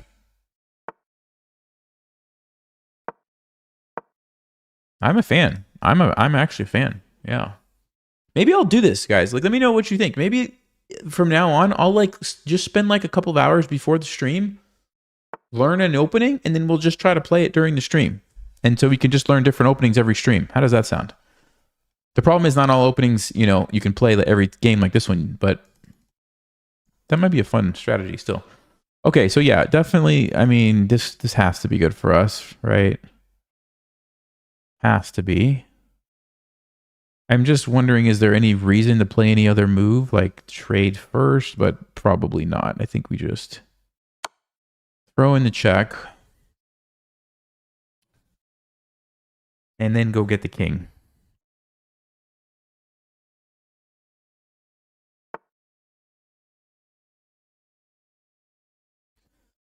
So, option number 1. Take the knight, take the pawn. Option number 2, take the knight and castle one way or the other. Option number 3, leave the knight and castle. Option number 4, play like just take it right away maybe, or queen g6 to attack some stuff. I don't know.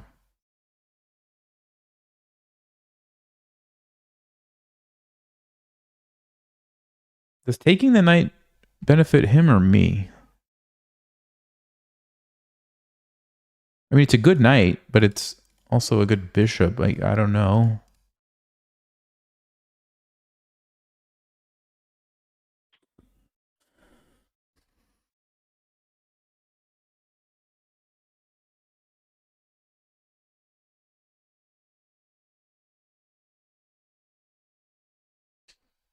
Is g4 a crazy move, guys? Is g4 really so crazy? My idea is that they can't take. And if I take, it opens up the e-file. Okay.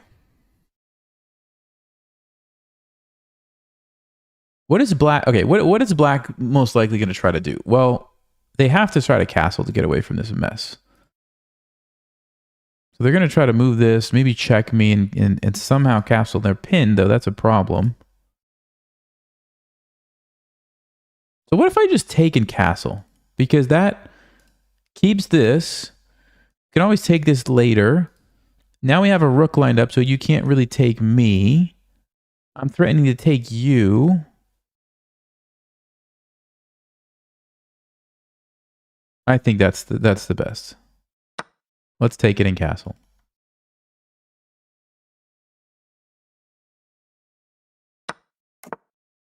Okay, we basically just keep all of our powerful things happening.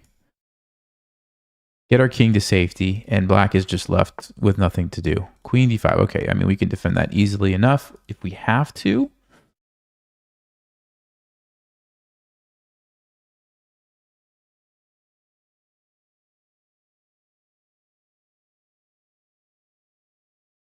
Don't think we can get away with sacrificing the bishop. We'll probably just king b1.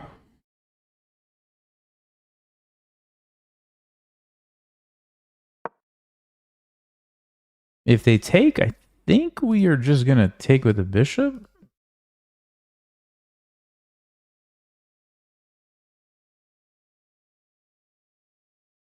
Yeah, it has to be really great for us. It has to be.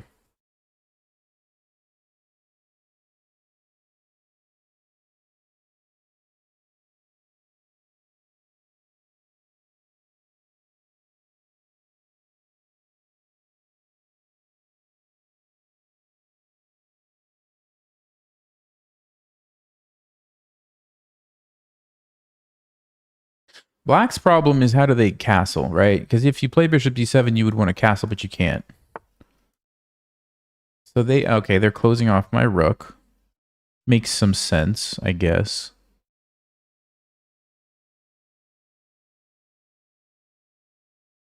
I kind of want to play h4.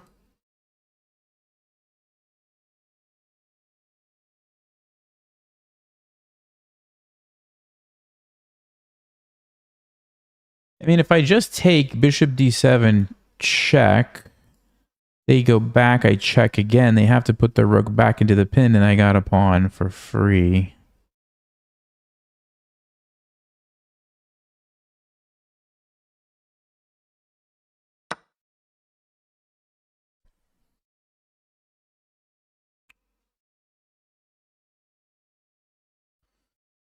They're going to play bishop d7. So check, rook back, check.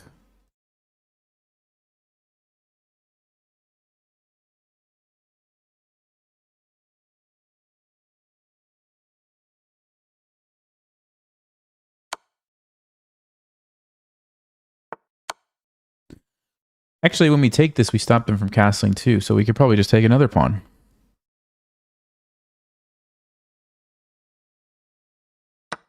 You can't castle through a check. And now we have a very clear plan to win, push the pawn and win. Now, the only thing is, does anything happen to my king over here? I don't think so. We have queen c1 if we ever need it, right?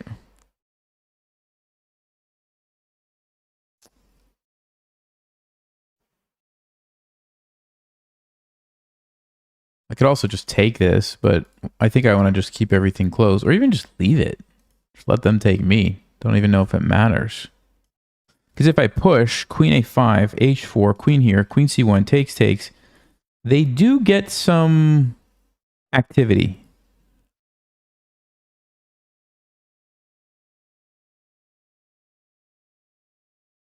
So what's the cleanest way to win this?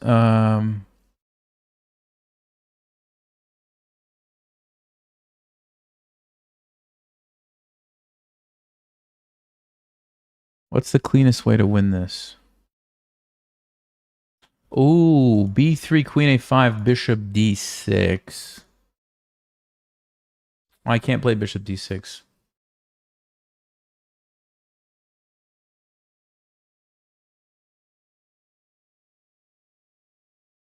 Okay, I think I see what to do. Queen a5, we go check, check, bishop d6. Because bishop d6, you stop them from doing their threat. You also completely cut off this, so now you're threatening checkmate. That's a move I didn't consider. Interesting move.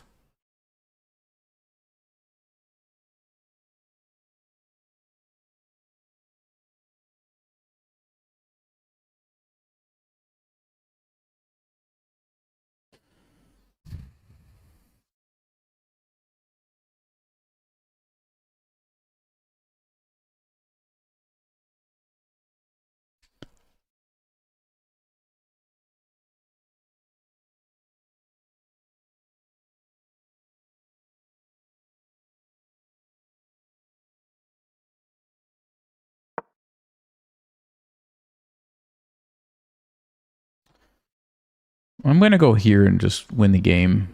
We got to stop messing around here. Let's just win the game.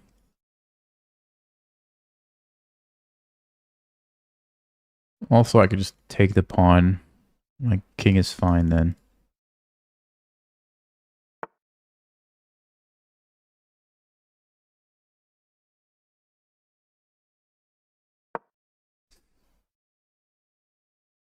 As far as I can tell, they're going to have a hard time stopping this move. They're going to have a very hard time stopping that move.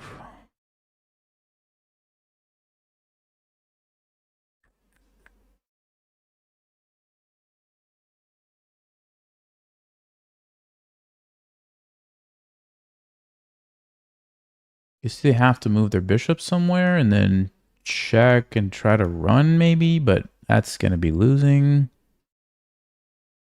Rook f8.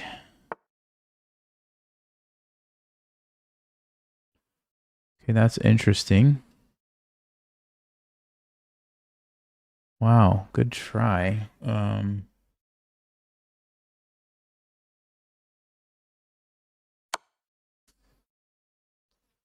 Good try, but not good enough. We're sneaking in this way. We're sneaking in this way, guys. Okay.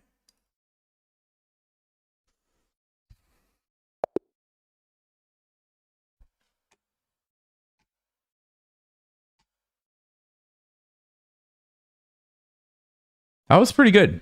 That was pretty good. I mean, they messed up right in the opening, and then I think we just played a pretty nice game. Let's see. We'll see what Stockfish says. Yeah. Yeah. There we go. There we go. Okay.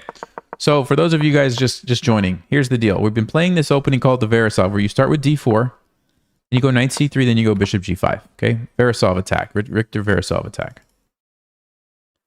The main line is here, which we ended up transposing to.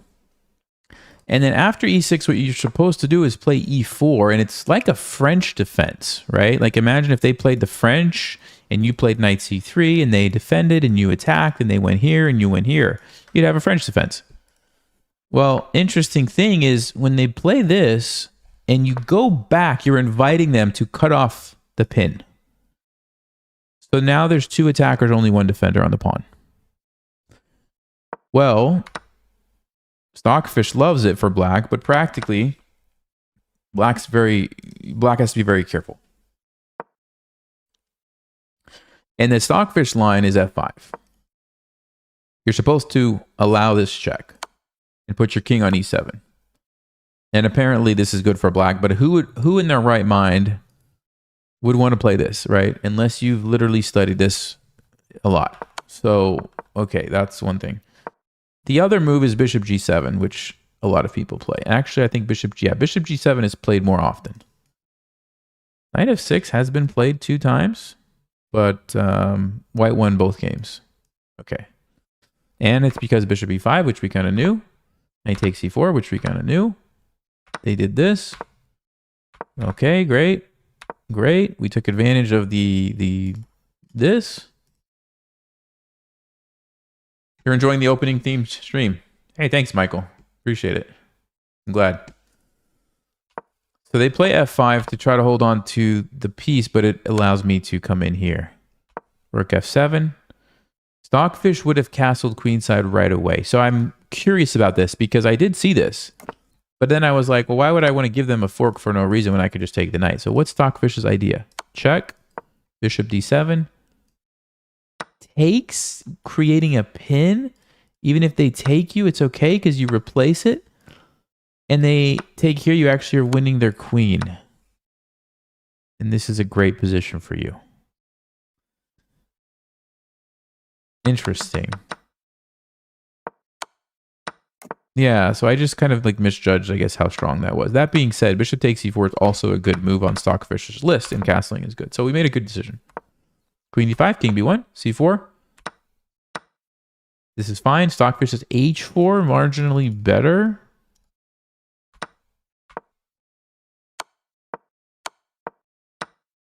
Again, h4 slightly better. I guess it just really wants to get this rook involved as soon as possible.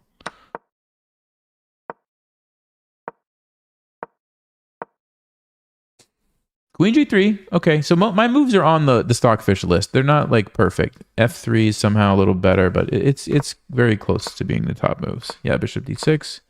And then there's a forced checkmate. Great. Bishop c6, check, here, check. They take my bishop. That's how they survive. But still a bad position for them. I go check. I don't know. I bring the rook over, and I guess this is obviously winning for me. So, cool. This is great. This was great. 2 rooks are better than a queen, are they not? That's a good question. No, they're pretty much equal. It really depends on what else is going on in the position. So in that position, it was better for me because black's king was totally exposed and my queen was very well placed, and that's why that that was never going to be good for them. Now, there are positions where the two rooks will outperform the queen. If the queen is limited to a certain area of the board and can't get around, and the rooks are connected and controlling maybe the only open file on the board where the queen can't do anything, like that could be a situation where the rooks would be better. But you can't just say like one is better than the other. It really depends on what are the other features in the position. And in that case, the king safety for black was a huge feature. My king was totally safe, right? So that's why that was better for me. Also, while we're waiting, I guess I could just show you.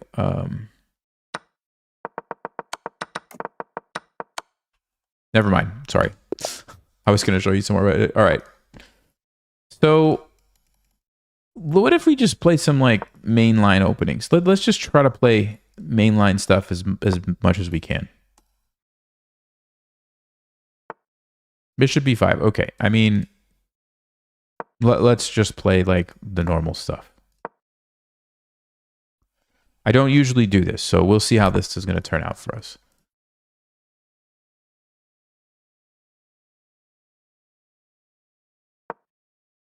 I don't know this theory, so I hope I don't get into trouble, but I'm just going to try to play like normal looking moves, and I think we're okay. D6 can't be too bad, can it? Actually, is that a mistake? Maybe that's a mistake.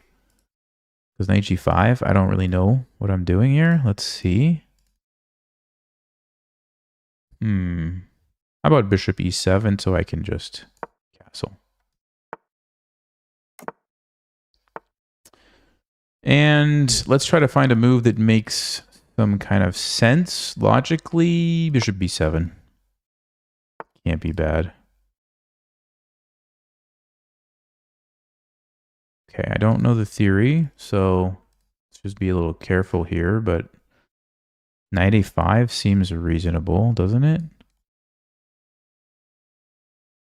Though we might lose a pawn, so let's take first. Then go there, hit the bishop. Okay. So yeah, e5 is the move I'm concerned about. e5 looks unpleasant. So how do we deal with that? Rook e8, e5, takes. I guess we could trade the queens. Maybe it's fine. Maybe it's fine. I don't ever play this mainline Ruy Lopez stuff, so I'm really out of my comfort zone here. But it seems like if you just play normal moves, you can't get into too much trouble, right? All right, what if I try to take this? What's going to happen to me? Knight takes e4. If you take me here, I take with the queen or the rook. Maybe the rook. So that's fine. Okay, if you take me here, I take your bishop. You take me, I take you. You take here, I take back. Let's see, you take here. I trade first, I take back. Everything looks to be in order. All right, Waddy, take it easy, man. Yeah, I'll see everybody Monday. Have a good night. Thanks a lot. Guys, I'm either walking into a trap or I'm about to play a brilliant move here, but this looks really good. What am I missing?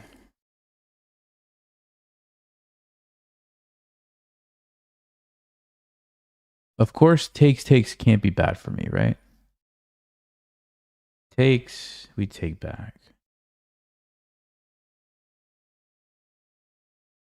The only thing I'm concerned about is this knight is loose. Like, is it going to get somehow come under a double attack or something? But I don't see how white can do that. All right, let's go. Like I said, it'll be a learning experience if we lose, but it looks like this tactic works for us. They take there, we take here.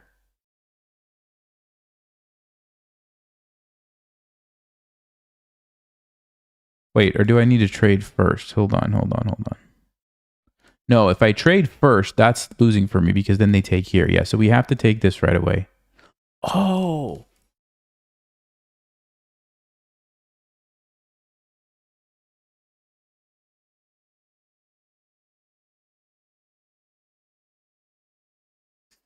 I think I messed up.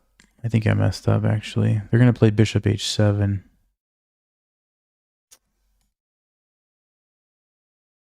Yeah, I think I messed up. Well, this is the danger if you play a line that you're not familiar with. Oh, no, they had to play bishop h7, right? Because now I can take here.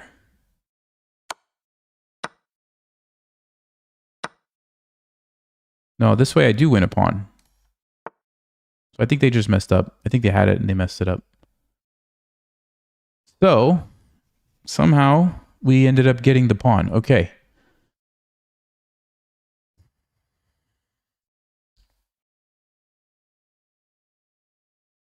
I think I should go here, save the bishop, attack the weak pawn.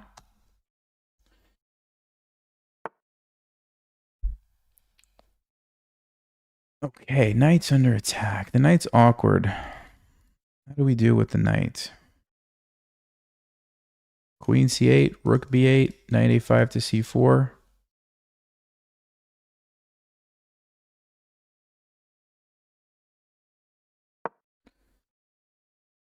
They could play b3, but I believe I'm going to be able to get the knight back to c6 at some point. Queen e8 looks good.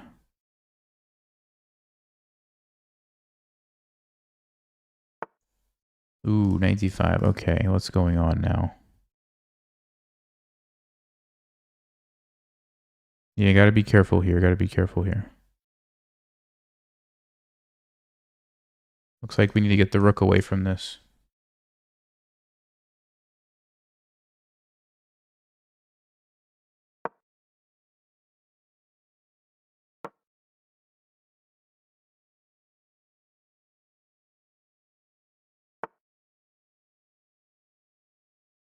Okay, I don't want to get back rank mated, so I think we're going to go h6.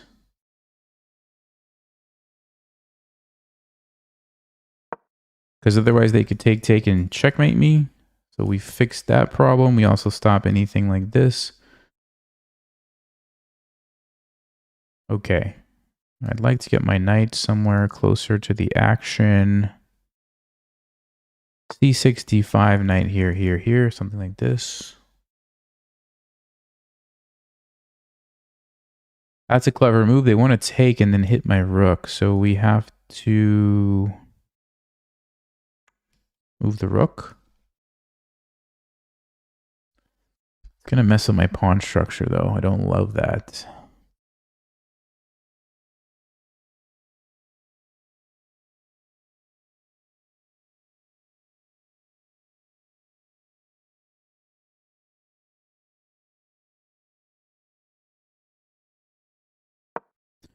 Okay, but it forces a queen trade. If they want to mess up the pawn structure, they have to trade queens. So I think that favors us because we got the extra pawn.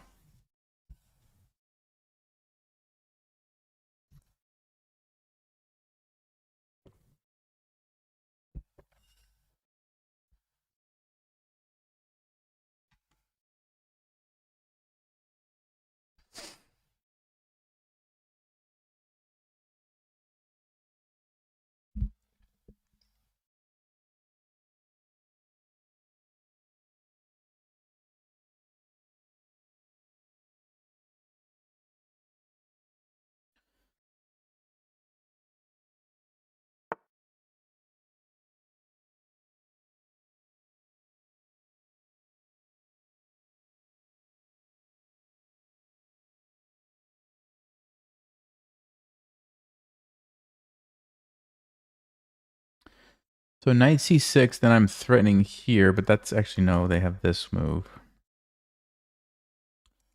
They want to come over there and cause me a lot of problems. Maybe I should play c6. I think we have to get this knight out of here. This knight is just so strong. So let's start with that. And then if they decide to trade now, okay. I didn't think they would, but d5, the rook cannot come over anymore. Where's the rook going to go? No, no, no, no, no, no, no. So it has to go back. That looks really good. Then we can jump our knight in. It does give this square, but I think that's okay. So I'm thinking knight c4, d6 is the play.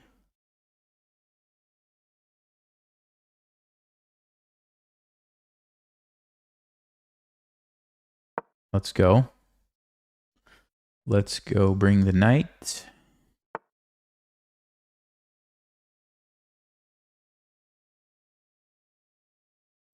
I don't care if they take that. That's kind of like the same thing before. They could have taken it earlier. They decided to not, so they're not really threatening it. I mean,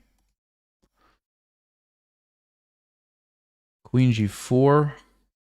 My knight's getting really well positioned. This is defended. This is defended. Yep, so knight e4 should be the move.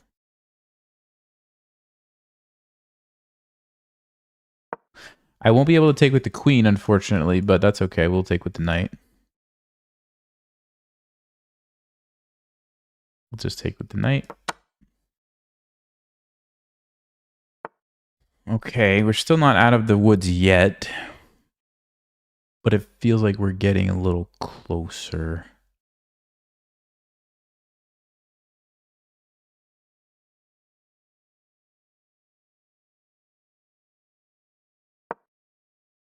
It's undefended, so it's a little risky, but it's lined up on the queen, so whatever happens, we should be able to just take that and be okay.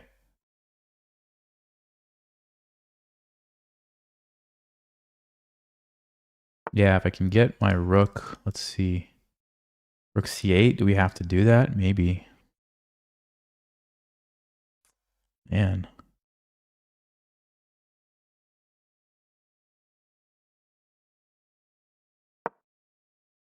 Queen f5 is annoying. I guess we can play rook c7.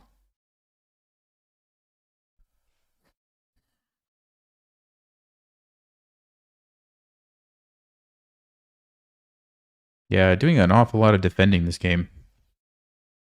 Not exactly how I like to play chess, but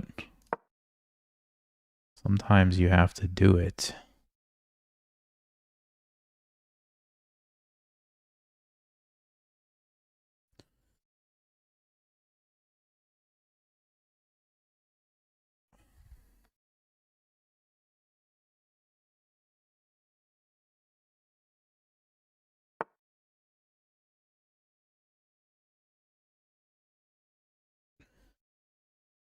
I'd love to play g6 and put my king on g7. But if they sack, what happens? I think it's all right.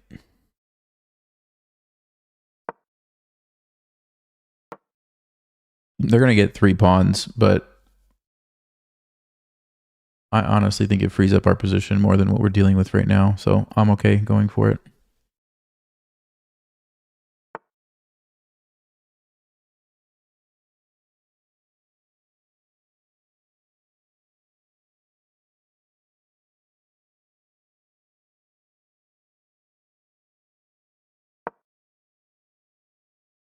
Definitely feels like we should get rid of their knight.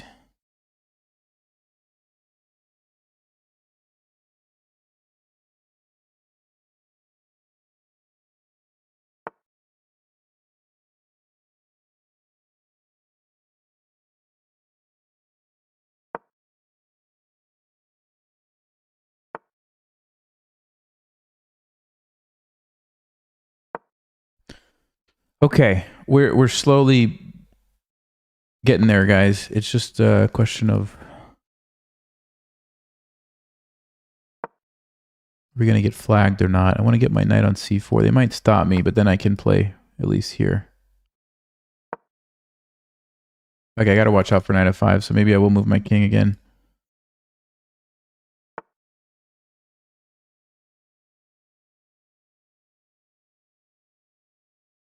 Let's bring the knight back. Maybe I should play h4 actually.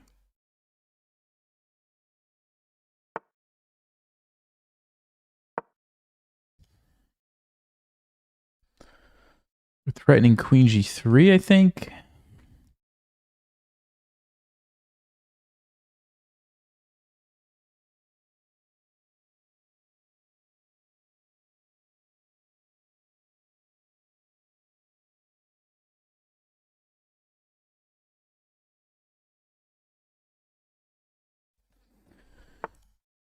Okay.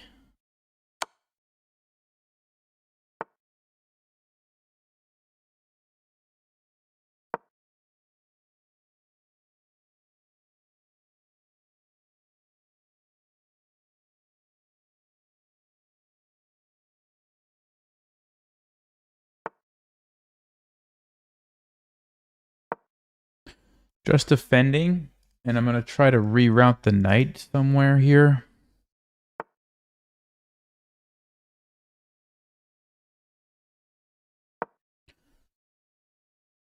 Basically just need to keep avoiding the tactics until we can get the knight in position. But we're taking over the game here.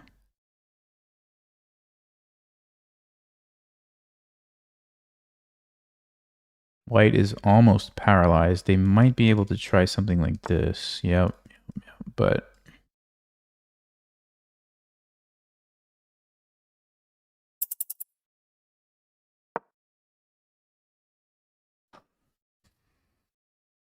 feels like we should have something. The question of what?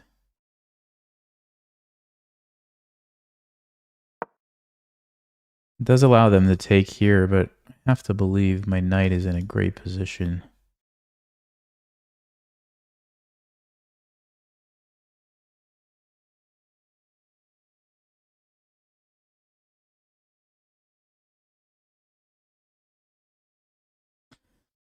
I think I will, if I get an opportunity, sack my knight for 3 pawns. Yeah. I think I absolutely will.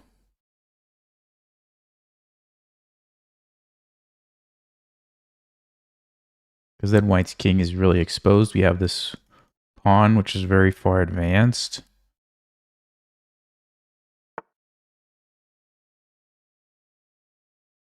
Interesting decision.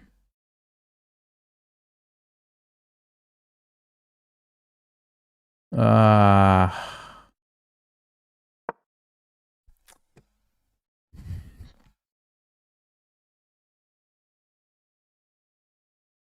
was hoping they were going to take the knight. I wasn't expecting this move.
Getting flagged again, guys. Man, so annoying.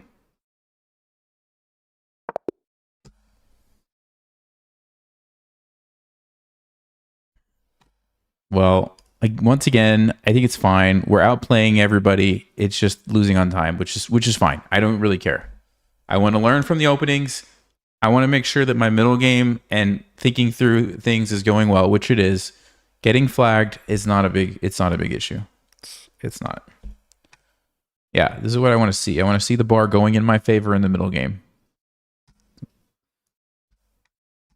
So that's fine. Okay. So let's see. I mean, I'm really curious. Like, I think we were playing some of the mainline moves, but let's see. Okay, so mainline is, yeah, b5 is fine. d6 is not played a lot.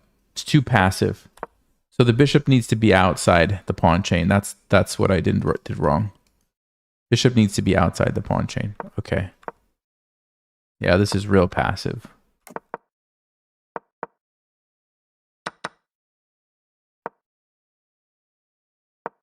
Yeah, it's borderline winning for white, actually. Yep, this was a huge mistake. But only way to punish it is rook takes e4. The point is, if I take here, now you can throw in this check and win the piece. So I can't do that, so I have to take your rook. And you actually get 2 pieces for the rook. I can play d5, But now you trade and you just go back until you ended up getting 2 pieces for the rook, which is a good trade for white. So that's why my tactic did not work. Now they didn't see that, so I got away with it and I ended up winning the pawn. Now the thing is, even winning the pawn, I didn't really have a great position. And actually they were winning if they would have played h. Sorry, no, this is, yeah, they're just winning here. They're just winning here. Queen g4 is winning for some reason. Attack this. Attack this. If I try to move, you trade. It forces me to take with the pawn. Yeah, and I'm done. They're just coming in. So, okay, but we fought back. We got into a winning position and we got flagged, basically. Yeah, right here we were crushing it. And then fell apart here. So what would Stockfish have done? Let's see. Stockfish would have played f5, then brought the knight, and then brought the knight. So what it did differently than what I did was what? Oh, I let the knight go to f2 where later it could go to e5. Stockfish chases it right now.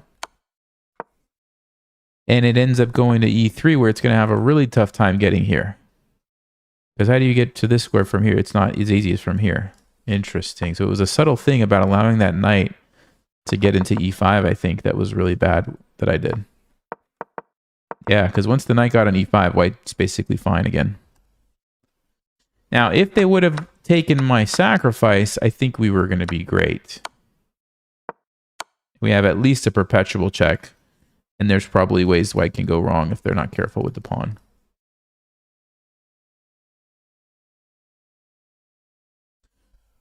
Okay. See, basically, the only way I'm losing is getting flagged pretty much, right? Most of these games. I think that's a good problem to have. I would rather have that problem than I'm losing every game because I'm just getting outplayed in the middle game. So, okay. We should get white, which means we should have the option for the Verasov. Continue the theme here.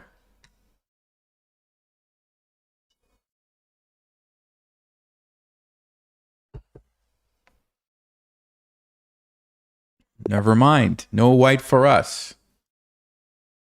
Hold on. I think I should do a check. 865 puzzles. That's weird. Okay.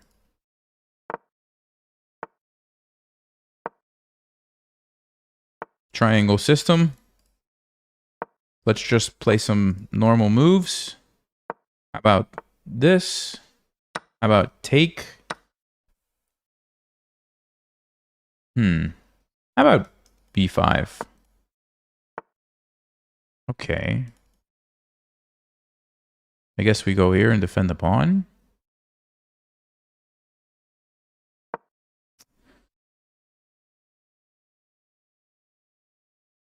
I think my plan is going to be just a6 and c5. I don't think that should be bad for us.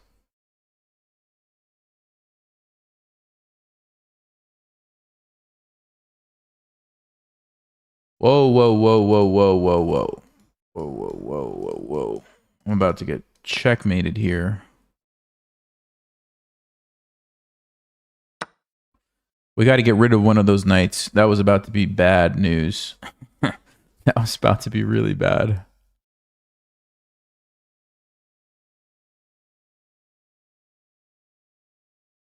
Wait, are they thinking of taking this way?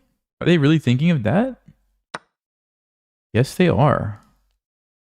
I was not expecting that. I thought the knight was coming in here. Okay, that's interesting.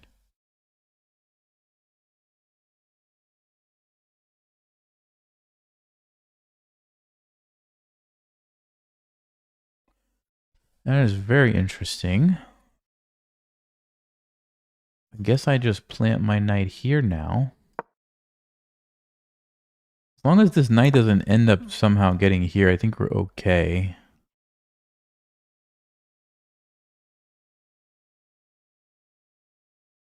Maybe just bishop e7 and castles. Is that the plan here?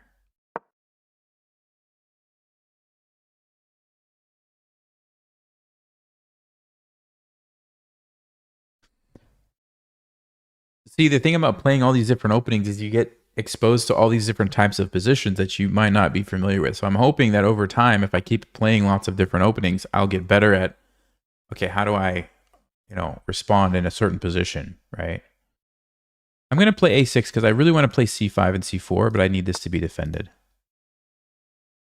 Now I can play this move.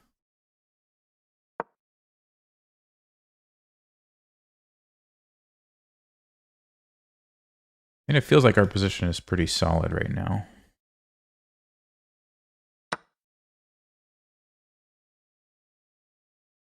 No, are you kidding me? Are you kidding me? They actually took that pawn? What in the world?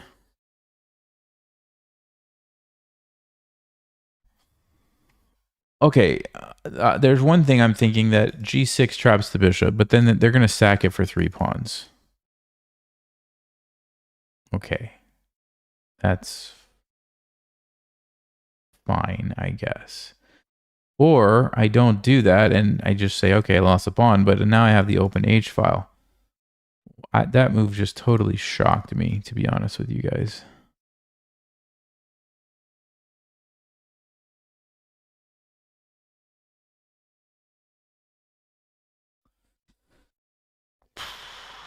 Okay. I'm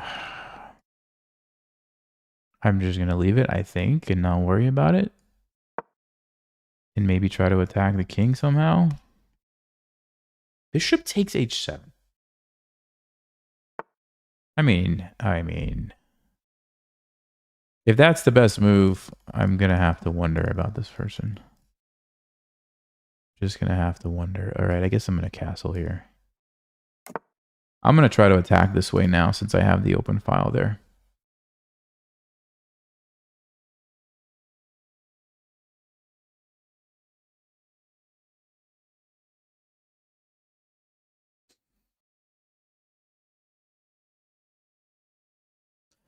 No, like bishop takes h7 is something that the engine would do if you could get away with it. The engine would tell you to do that, but most humans are not going to play that. Now, the idea of sacking the bishop is interesting, so maybe that's why they did it, because normally you can't do it because g6. If you can get away with it, okay, and you're okay playing with an open rook on your king, I guess there could be some logic behind that.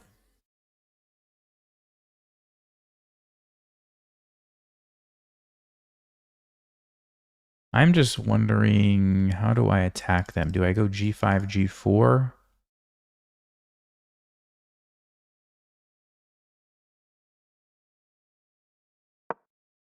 That seems very good, right? You chase the knight away, you put pressure here, you get a checkmate on h2. They're going to go bishop b2, and they're going to play knight d2. And how do I get through? That's the question, right?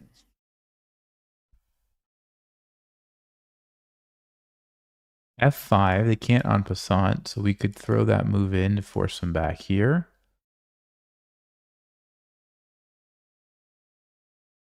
Could play something like bishop f6 to take the pawn. Yeah, it's starting to feel like we're going to have a nice attack here. It's really starting to feel that way.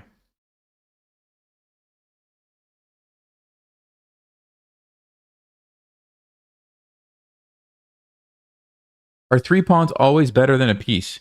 So it's roughly equal, but normally the piece is going to be better earlier in the game. And then if the person with the 3 pawns makes it to an endgame where they have 3 healthy pawns, the 3 pawns a lot of times could be better than the piece. So they take.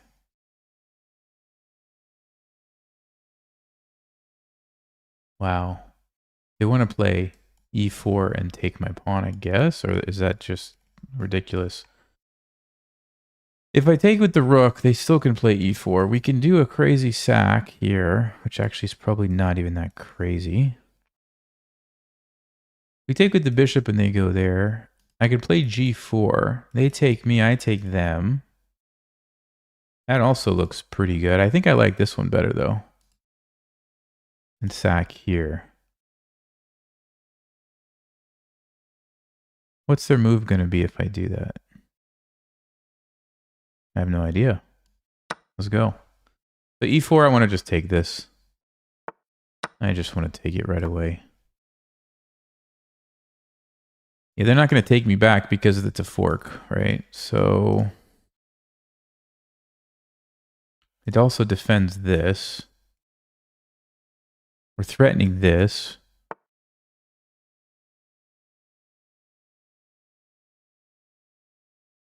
Just bishop b2. That's it.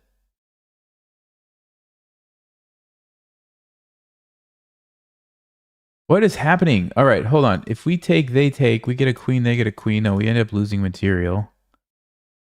If we take here, we're going to lose the rook, which is an important piece. Seriously? No, this...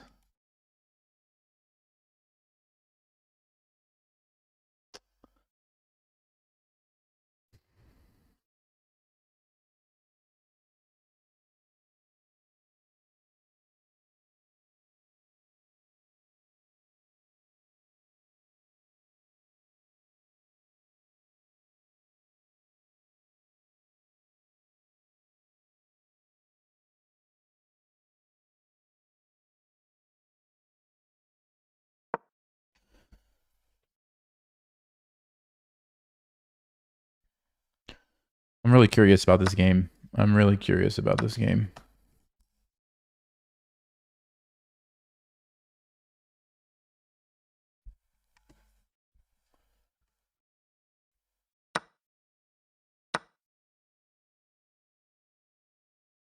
Still feels like we should have an attack, but I don't know.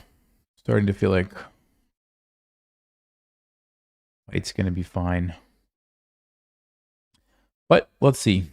Basically, I have to make this work somehow. This pressure here and here.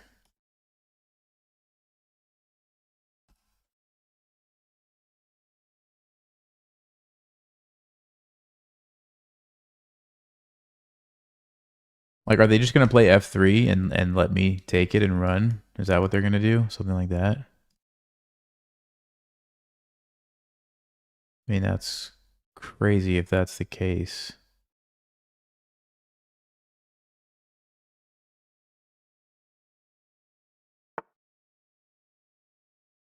We're going to play h3. Okay. So we have this, but it's just a pawn.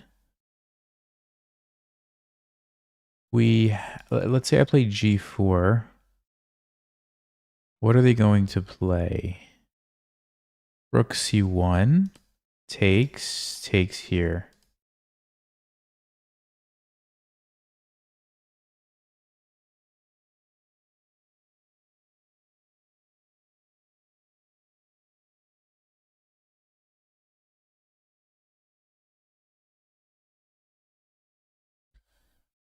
G4, C4 takes, king B8. We kind of keep the attack going, I guess. I don't see what else to do, honestly. I think I have to play like C4 here and hope everything works out for me. I assume they're going to play Rook C1. I mean, what else can they play? If you don't play Rook C1, what is your plan? How do you stop me from just taking this?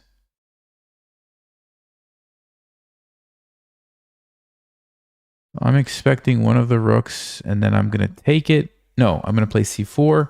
After they take, then I'm going to take it. They're going to go check. I'm going to go here.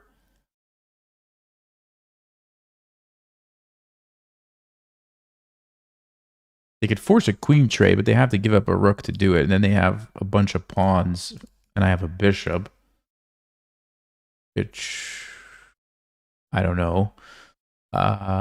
If they don't do that, what do they do? G3, we just push and take on E4. So you probably have to play some other move and let me take you. This is wild stuff.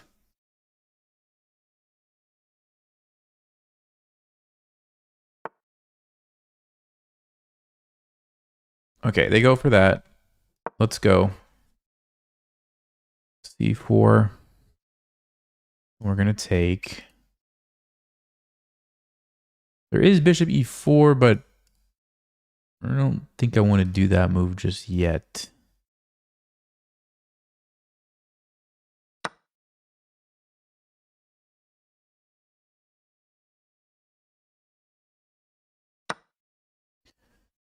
Okay, they take, we go here.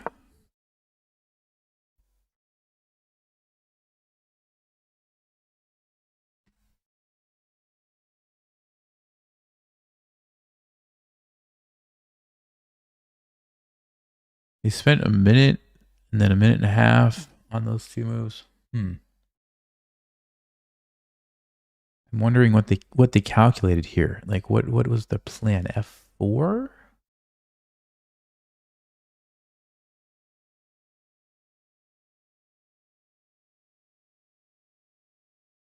F4 is interesting. If I go check, they hide. Guess they're surviving. If I go check, Queen F2, then I'm able to take here, which looks...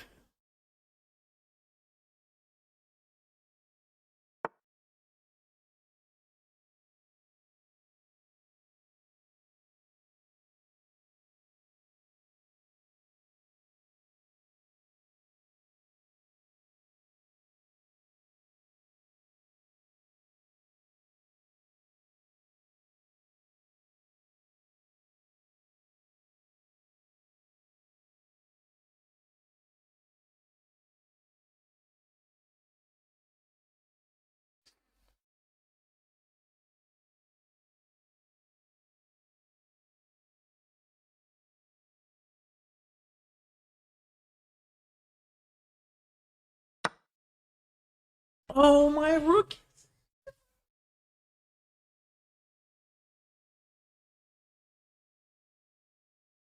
Oh, I didn't do a blunder check. I literally...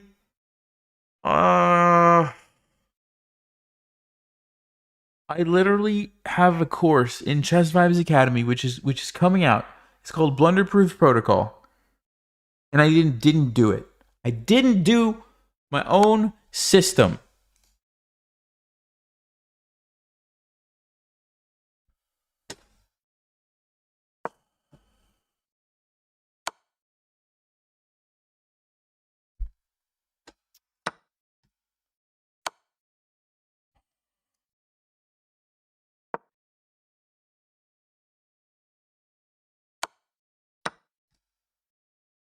That makes me so mad. That makes me so mad.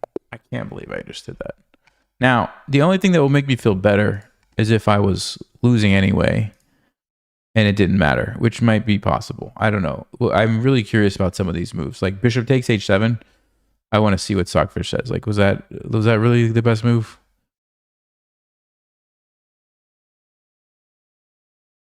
Wow. Probably was.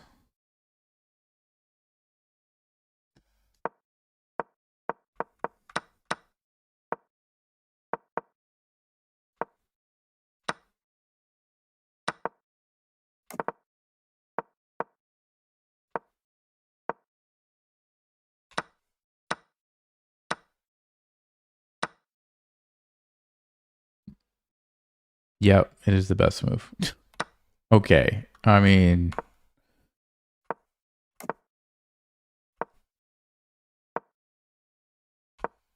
then they just blundered, and g5 is just good for me. Should have taken with a pawn, though. See, this is so counterintuitive. Why am I blocking all my pieces, right? With the pawn.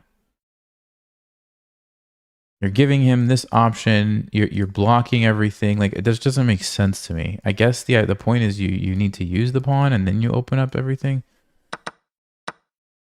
Also, tactically, I guess e4 just works for them. Yep.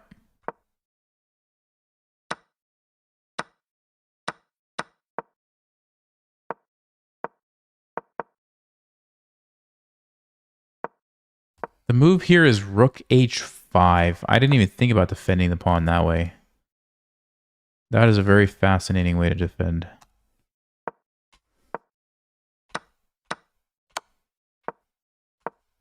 Yeah, they found every move, so I was losing anyway. Yeah, nothing to do.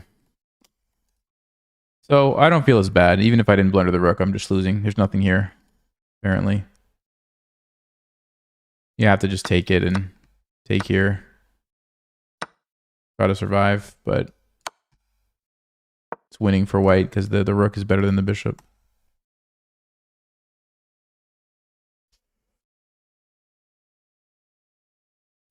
What does Stockfish think about g6 after bishop takes h7? Yeah, that's a good question. Bishop takes h7. In my mind, it's not a very human move. Like, I would never even think to play that because I've seen so many positions where it's just a bad move, and it's almost always because it gets trapped. Also, there's this, like, there's just multiple things where I would never consider that, but who knows? G6 is okay, apparently. Takes, check, and I have to go king d7, and somehow you just keep attacking the queen if it stays here, and if it ever goes back, you play queen g8, sack the piece back, and you actually get to attack, and you're fine. But this would have been a very hard position to play, right? Putting your king on d7 like this, like, yeesh, that's so scary. That's so scary. Mr. Nelgen, hey, thanks. Ice cream makes everything better. Oh my guys, this is brutal. Let's take a look here. Okay, we got a couple of wins, but 1, 2, 3 losses in a row there. 3, yeah. Whew, wow. All right. It's rough. I will say, when we've been able to play the opening that I studied, we've done pretty well. We've gotten great positions. We've got some nice wins, which is encouraging because eventually I'm going to keep studying stuff and I'm going to fix my opening problems. So I'm encouraged by the progress. Even though we're losing most of these games, I'm actually quite encouraged.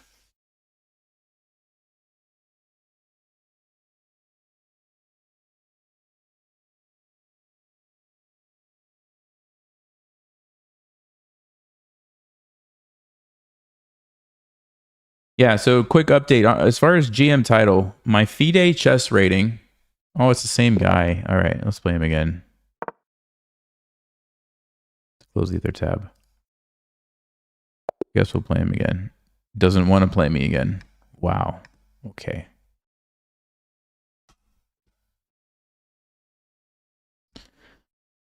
Because they were scared. And now we get black. Come on, dude. That's not cool. Oh, wait a second. 2026. Hold everything.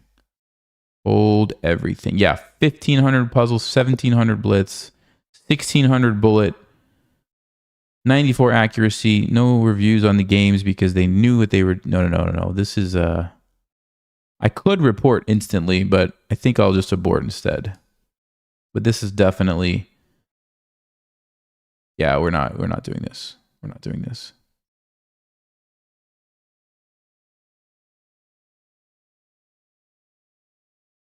Wait, what just happened? What is going on? Did they abort? My opponent aborted it?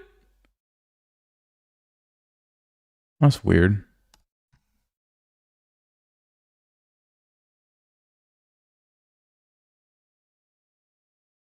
Why did they? Okay, that's very suspicious. Okay, it looks like is that a picture of Tiger Woods? Am I crazy? Or does it just look like him? Is it? Maybe not. I don't know. Okay. Against this, I guess we could sort of still try it. But I think this gambit is just pretty dangerous for them, right? I think we just do the Staunton gambit and we basically do the same kind of shenanigans. I think this is dangerous for black. Now, the fact that they're playing the Dutch means they probably have studied it and know what to do. But I'm fairly certain we can basically still play the same moves now. We just kind of throw in this e4 move and we try to attack them. Yeah. Okay. So what are the options here, guys? I mean, option one is we just immediately go for it.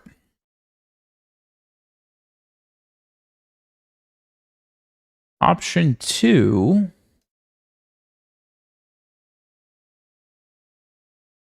I guess we trade this and take back the pawn, but I'm not going to do that. That doesn't look like it causes black too many problems.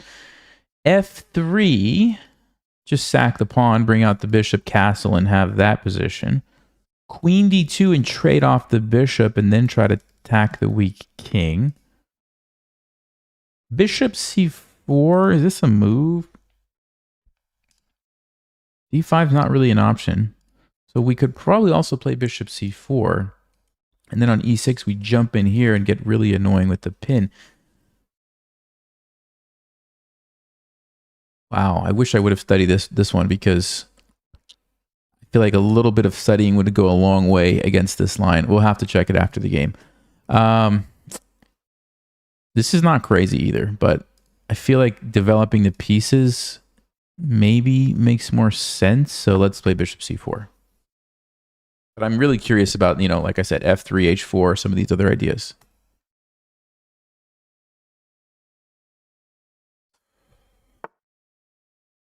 So they placed, so they want to get d5. We cannot let them get d5. There's no way. And the only way I see to stop d5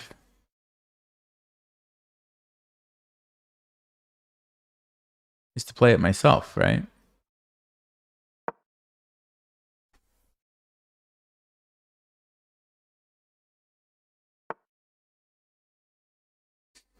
Okay. I really would like to play this move, but can we get away with that? If we can get away with that, we're in good shape, guys. We're in real good shape if we can get away with this move right here. If they take me, I take here. And I'm coming in here. So queen e7, queen e2. They take me.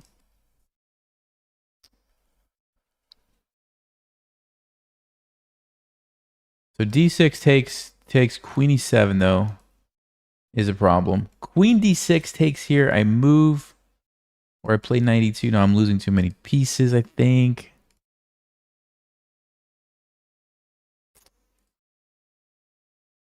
All right, what if I just take queen d6 right away? I don't even take an e4. I just take right away there. Oh yeah, that's fantastic. That's fantastic, actually.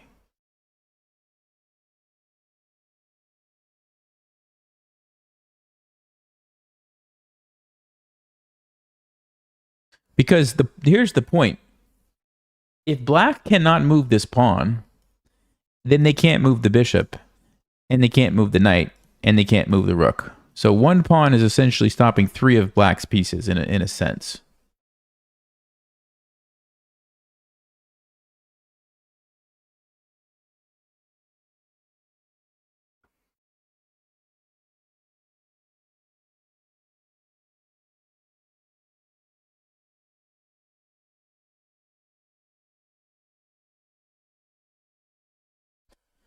So what I would like to do is take this pawn, but this I would be fine with. It's just this that's a problem.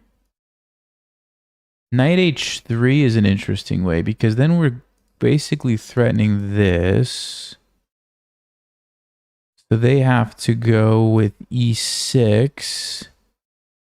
But then we're taking this.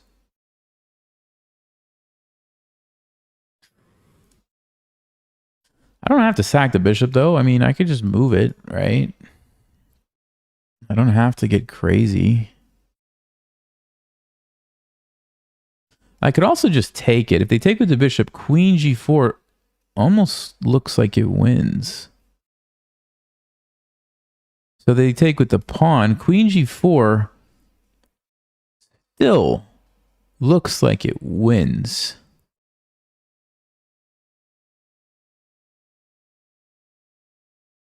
Yeah. Let's go. Let's go win the game, guys. What do you say? What do you say about that? How are they going to stop this? You can't defend it. None of your pieces can move. This is going to be checkmate, so you're going to have to play e6. But I'm going to take it anyway. No, that's... I'm sorry, what? What? Let's go! Let's go! Sorry, buddy, I have to review this line. I can't rematch right now. We have to find out what could I have done differently. Although, it turned out pretty well. Yeah. Turned out pretty well. So we must have made some right decisions along the way. Let's see. So this is the Staunton Gambit. Let me check the Explorer over here. The main line is they take. We play knight c3, knight f6, bishop g5. And g6 is the best move. Okay, so fine. Bishop c4 is the second engine line. No, now it's the top engine line. Bishop c4. So engine really likes it. Now, f3 I was thinking about playing. Not as much because the move d5 is very good for black. h4 I was thinking about playing. Actually has been played quite a few times. But again, d5 is pretty good for black. Although this is a really interesting one apparently. So yeah, this is worth considering. That being said, bishop c4 was fine. Now, the engine move is d5 anyway. And what's the deal? This is what the engine wants. Queen d2 and game goes on. Okay, interesting. c6 I think is just a mistake. Now it's been played a few times. So maybe it's not a mistake. Ah, right here. This is where I surprised them. This move has never been played before. So I surprised them with this. And Stockfish says you have to play queen either a5 or b6. You have to move the queen. If you go there attacking my bishop. Okay, game goes on. I'm going to play h4. And they swing the queen to e5, which is what is happening here. Then I'm supposed to take and play queen e2. And they play b5 and I go back and they play e3, which again, what is happening here? Like what are these moves? b4, the knight comes over here, the bishop comes out to a6 and I take a pawn. Okay, that's so weird. But my opponent blunders with h6 and sure enough, this was the best approach. Now, it's not over. If they play queen a5, an interesting thing happens. I'm still going to take with check, but the king somehow runs away. And apparently black is sort of surviving. You can bring your queen over, and I guess I have to trade. Wait, why do I have to trade? Why can't I just take this? Because you take back and you're going to play... Oh. I have to trade. And I'm still doing very well. White is still doing very well. So, Staunton Gambit. Moral of the story is Staunton Gambit against the Dutch is a very aggressive and tricky line, and black has to be extremely careful. That's what we can take away from this. Okay. Very good. Next game. Let's go. This might be the last game. Oh, we've played this person before with the same exact colors, didn't we? Should we win this game? Should we just play d5 and win? Let's just win a game. Let's get some points back from this person. Let's do it.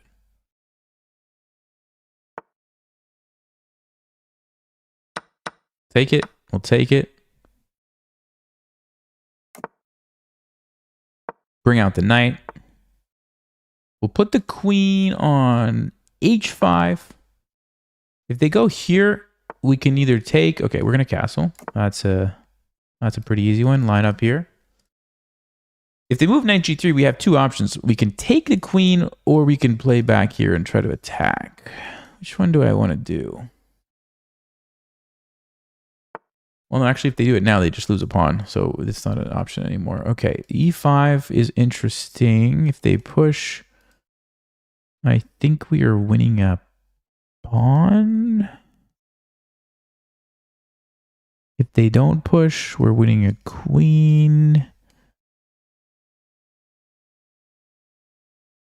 This looks good for us. Just hitting d5. I think we're already better. d5, knight b4. Yeah, knight b4.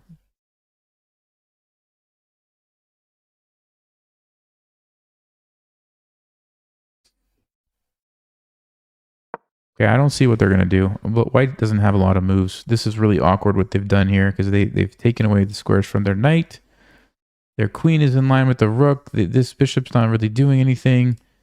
And I'm about to just be up a pawn.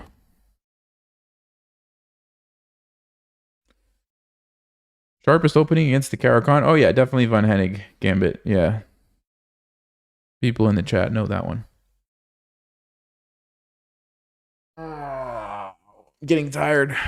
I got to push through. This game, maybe one more. That's one thing I want to try to work on, too, is I seem to have a cap mentally of like 3 hours, and then my brain just starts to shut off, and I like make all kinds of blunders. I'm going to try to like gradually start to push that a little bit longer, because sometimes you have to play games longer than 3 hours. And so I want to sort of train for that in a sense. Okay, let's take the pawn. 3 pawns are always nice. Could have taken this knight, but then they would have just probably taken me. So may as well just keep the knight in the center. I do have the threat, which they did notice. Okay.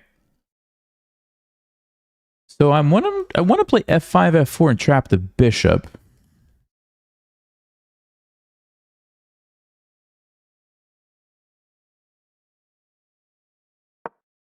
I don't see reason. Oh,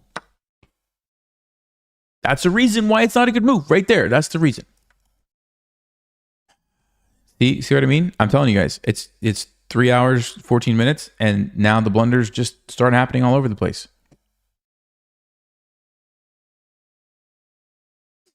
Unbelievable. All right.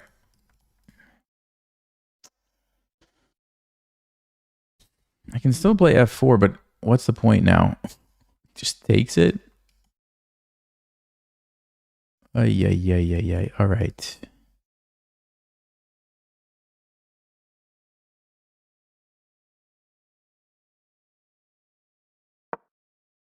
See, that's what I'm talking about. That's what I'm talking about. I have to get better at that. I have to be able to play longer than 3 hours and then still play good moves, right? Can't just like start playing like a 1500, you know? Awful. If I just defend it probably and then f5, like I'm doing great. I have so many good moves here. Bishop c5, bishop d6, even just f6, keeping it nice and solid. Like you just can't do that. You just can't do it. Okay, we take. They're going to take with the, let's see, bishop or queen. If they take the queen, it's going to be a big trade. If I go back, what's happening there?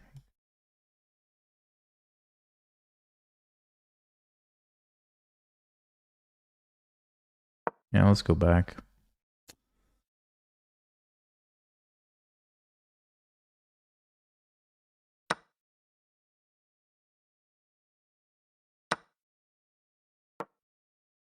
Maybe we can at least get some triple battery going here. No, probably not gonna happen.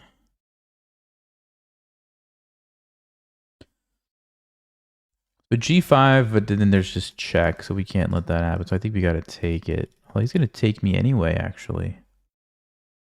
I might have to play g6 here.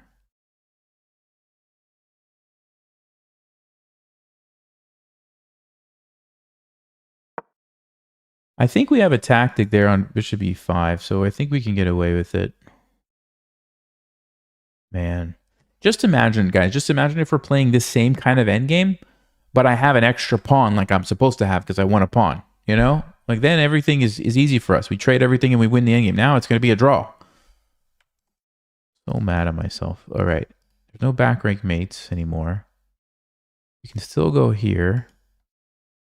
Trade. Yeah, let's just trade. Take the draw. Get this game behind me. I messed it up, so.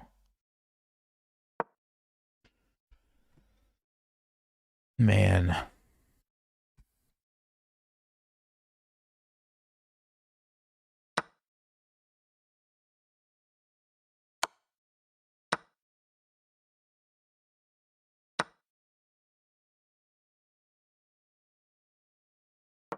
At this point, I'm just ready for the draw. Okay, they don't want to draw.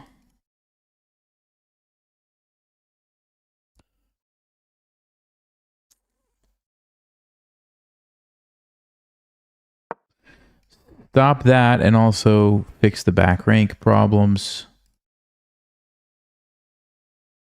Then now maybe I can think about invading here or something. I don't know. Wasn't there bishop takes e5? Bishop takes at which moment? Right here? Bishop takes... I mean, I could take it, but he just takes me. Here? I could take it, but again, he just takes me. So, I mean, yeah, I could have done it, but I didn't want to bring his queen into the center like that.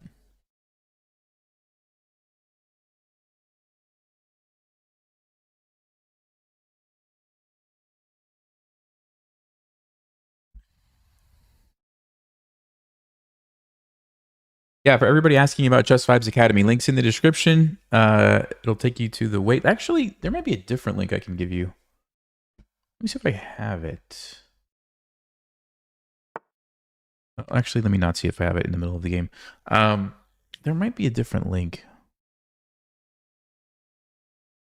Anyway, it'll if you get on the wait list, it'll email you as soon as it opens anyway. So that's fine, but I may have an updated link too. Okay, I guess they're trying to play for a win or something.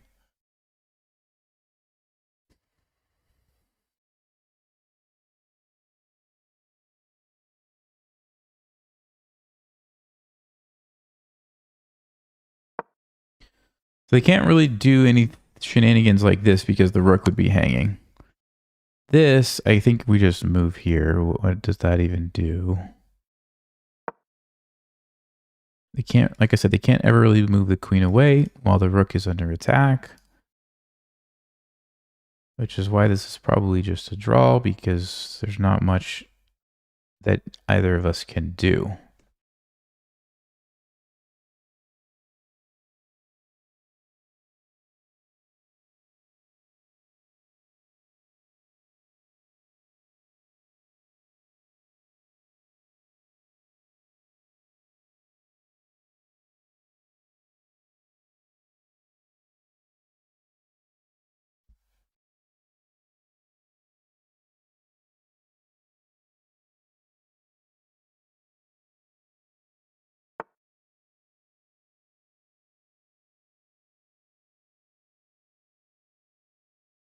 Okay, so we can go check and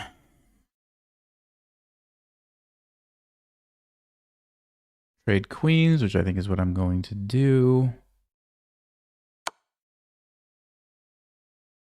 Well, they could go back. Okay, yeah, I'm just going to trade. I don't really have any interest in trying to win this game. I already kind of blundered that away, so I'm happy with the draw here.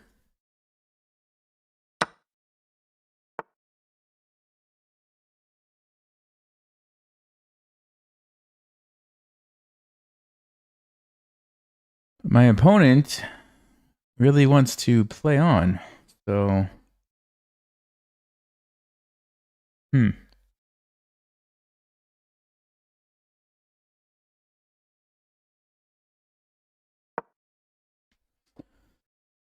So we have an idea of this move.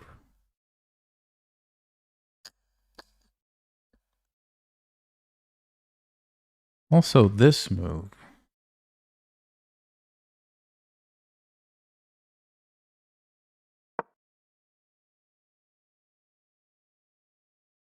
The issue is if they take this, I don't know who wins. Who wins that position?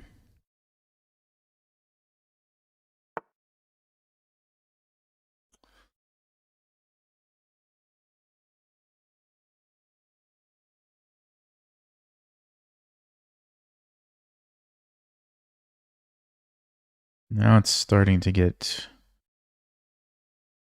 tricky.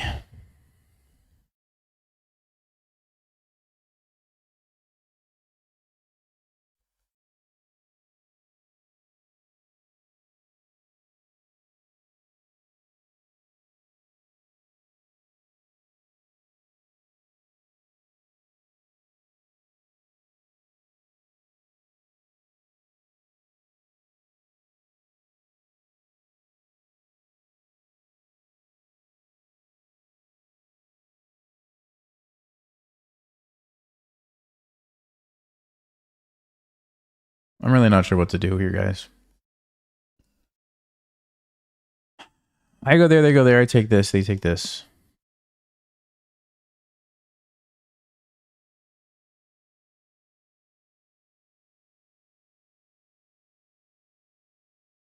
C5 takes. C4. H5. Here. Check. Who wins? I have no idea. Let's find out. Let's find out. Let's find out who wins. I have no idea.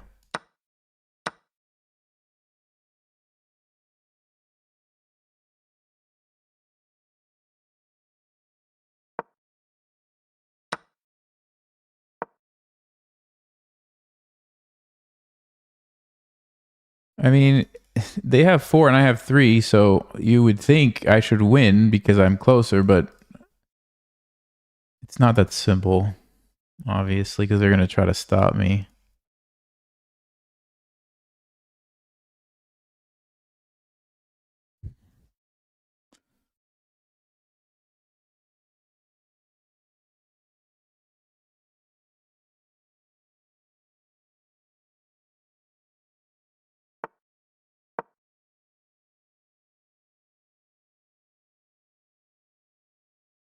Good news is I have this square covered, so they can't immediately go behind it. So if they push, I push, they push, I get a queen, they get a queen. I mean, I guess that's good for me because I get to move first, but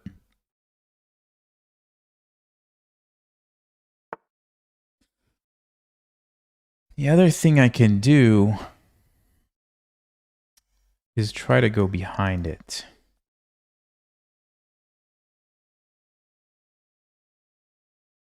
So I go, they go, I get a queen, they get a queen. I actually have no checks somehow, which is crazy to me. I have no, oh no, I have a check here. Do have a check. But then they can just easily block. And we start the race all over again. This is such a fascinating position. Or I go here, if they push, I'm going to be fine. The question is if they go behind, then we do it.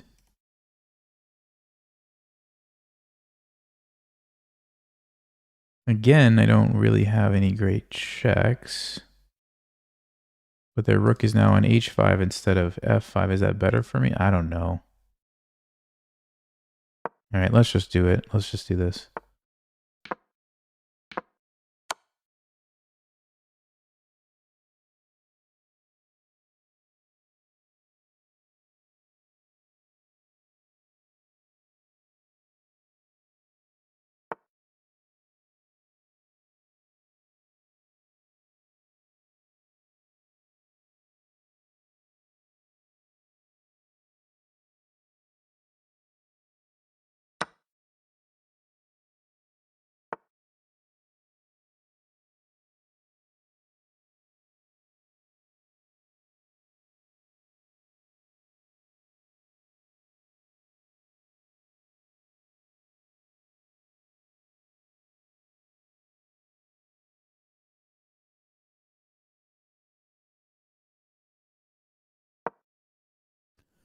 Do they want to pin me, but now I have rook d7?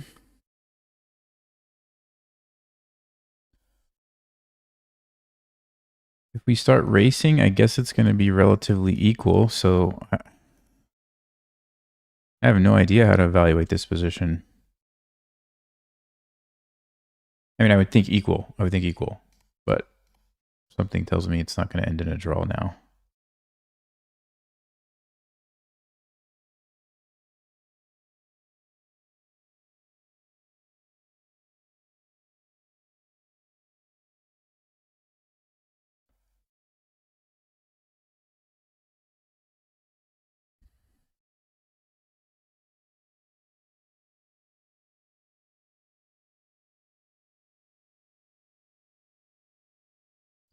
Trading rooks probably is a draw because there's most likely going to be some sort of perpetual check with the queens. Trading queens is more interesting. I have to go here. Yeah, this is probably a draw. But could be wrong, I suppose.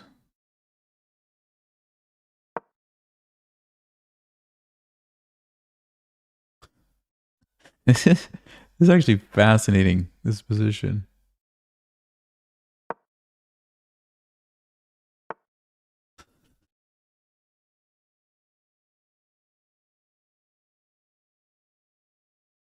I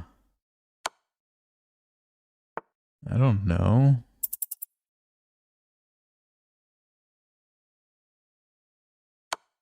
Are we going to get 2 queens? I mean,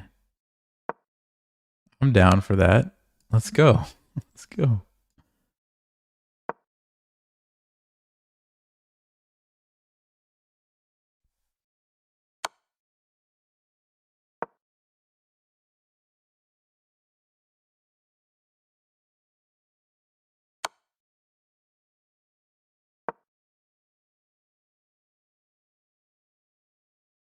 I'm going to sack the pawn to try to get mine faster if I can. I think I can run around this way. Because now I'm close. He's got 3 spaces still. This doesn't really help him.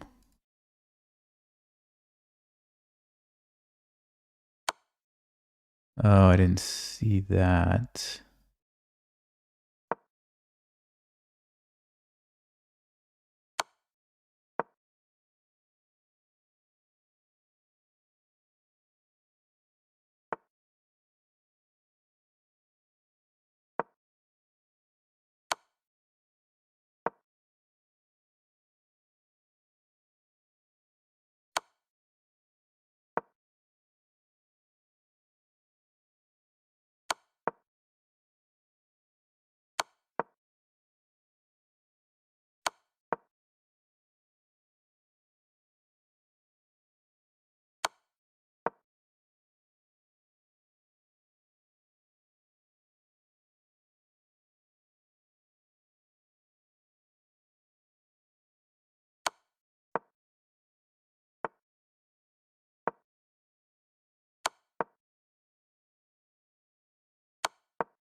That was 3 times? Man. It probably was a draw, but it almost felt like I should have been able to somehow win. I shouldn't know how do you get away from the pin on your pawn, right? That was fascinating though. Man. Okay, let's see what the old stock fit. Yeah, it looks like it was a draw. There were some opportunities for both of us. Okay, so obviously we were way ahead after they misplayed the opening. Knight b4, free pawn, great. Everything's great. And then, yeah, like literally any other move besides what I played is fine. Like any move. Queen f5, bishop e7, bishop d6 is fine. f6 is fine. Like anything you want. Bishop c5 is not as good, but it's okay. Like anything. Just blunder the pawn right back. Unbelievable. All right. This is a mistake. Queen g5 instead. Oh, you hit both pawns this way. I still can't take because of the check. So queen g5, they missed it. They missed queen g5. Okay, we trade. I go here. I invade. Fine. Oh, queen c1 check. Because now if they play king h2, rook d4, what is happening? We're going for mate. We're attacking this pawn. They have no checks on my king.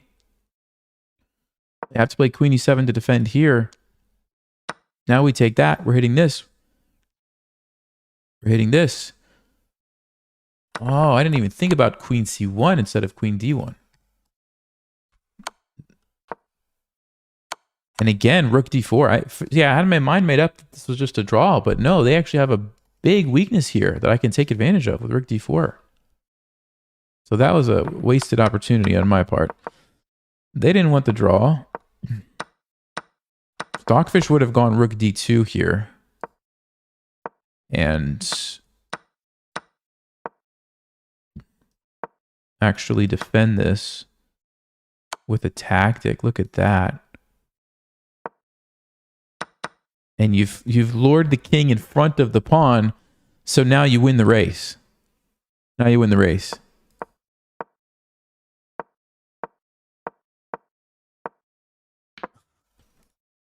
There's a movie called Searching for Bobby Fischer, and there's a scene just like this where they're calculating this pawn race, and it's like pawns on both flanks, pushing.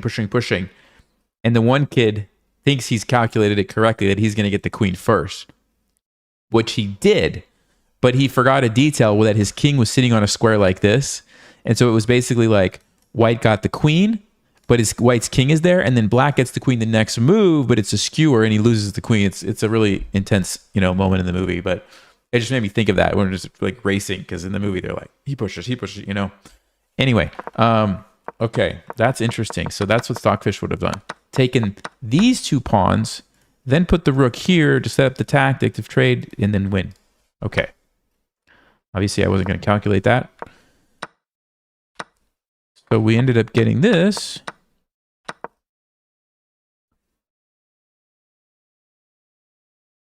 I'm sorry, Stockfish wants me to play f4 check. I have no idea why. Oh, because it wants to start taking these pawns instead. Interesting. Okay, anyway, let's just see how this race turns out.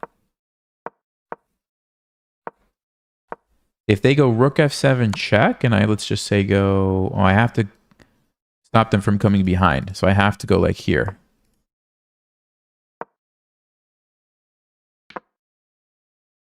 This is totally winning for white. This is totally winning for white, which is amazing to me.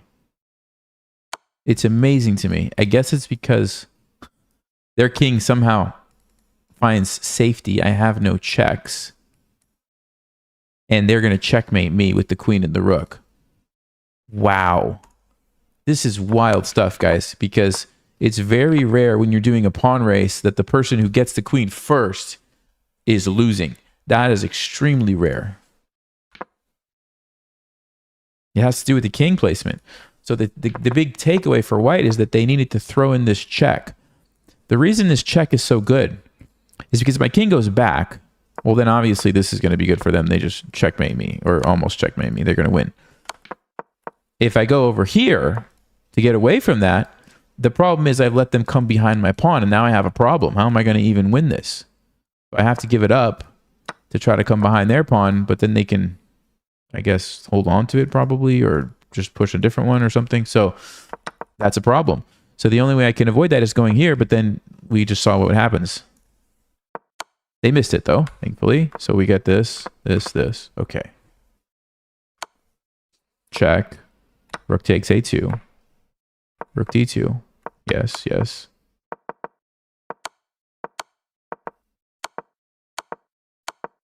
Let's see if there was a win. There was a win. There was a win. I needed to play king c1 here. Only check they have is here. King c2, check, then king b3. No, Stockfish, what are you doing? Tell me how to get out of this. King c3, king c2, king c1, king c2. Come on, Stockfish. There. You got away from the checks, but you can't push your pawn yet. So let's say they just move.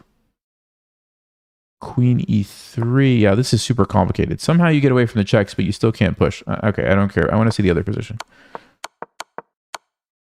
No, this position was a draw. See, in my mind, I was thinking there must be some way to get away from this pin and then push the pawn to get a queen to block a check here, but there actually is no way to do it. Stockfish says a5, but then g7. Queen b3 to stop their queen. They move, you push. They sacrifice it. And it's a draw.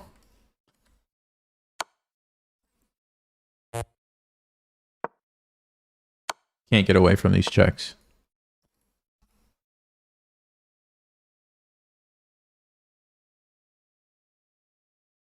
Man, that is so interesting. Okay.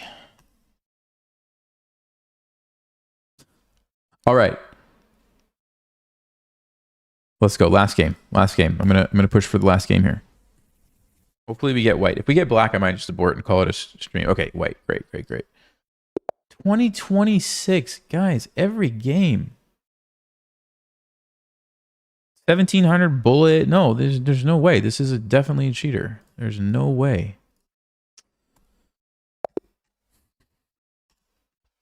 It's really annoying.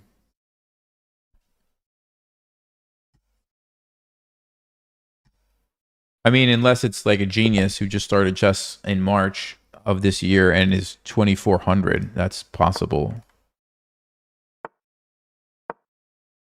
Okay, okay, here we go. We've got it. Look at that. We've got it again. That's what's so nice about this opening. You can pretty much get it almost every game. Might have to look into it. Okay, we've looked at this. We've looked at this. F3 is the move. We know this crazy line. 97 is what we're expecting to see here. And we will jump in with the sacrifice. We've already looked at it. We played an exact game like this earlier. Let's see if we're going to see it. The fact that they are pausing tells me they don't know the theory. They don't know this theory. Okay. Surprise, surprise. So we should already be in an advantage here with the shock factor.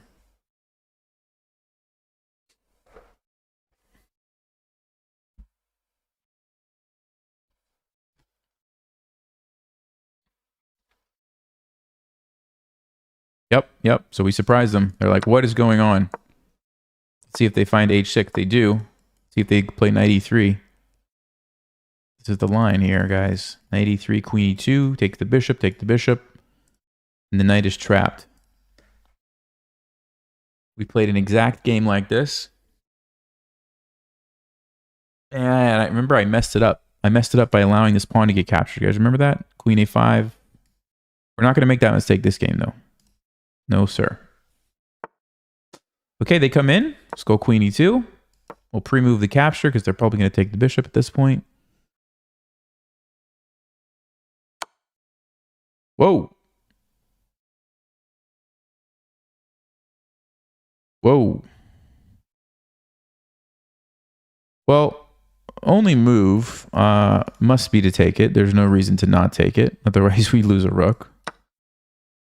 Now, the fact that that was not the main line tells me it's probably not a good move. Now, maybe it's not an awful move, but it shouldn't be a good move. Okay. Material-wise, it's equal, but look at our amazing center. They can't even develop their bishop yet. They're going to have to play an awkward move like g5. Meanwhile, we can probably play rook c1, force them to play c6, or maybe even just bishop c4, threatening queen b3. Yeah, bishop c4 has to be considered here.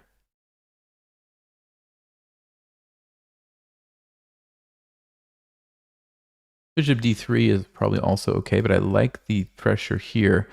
Now they are going to play e6 at some point after this, but I still feel like the bishop there is good. Is it better to be here though?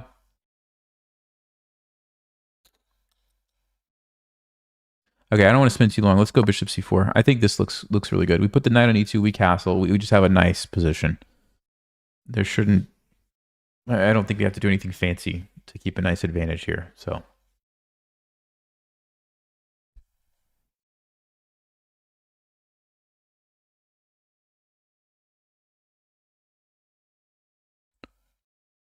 yeah, actually, queen b3 is a real threat because you do have two problems you need to deal with here.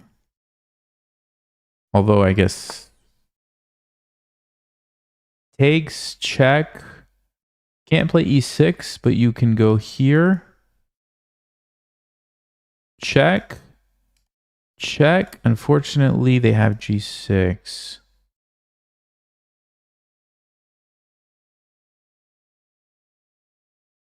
Check, check, check. Queen here and everything's defended. Check, check, check, check. Yeah, g6.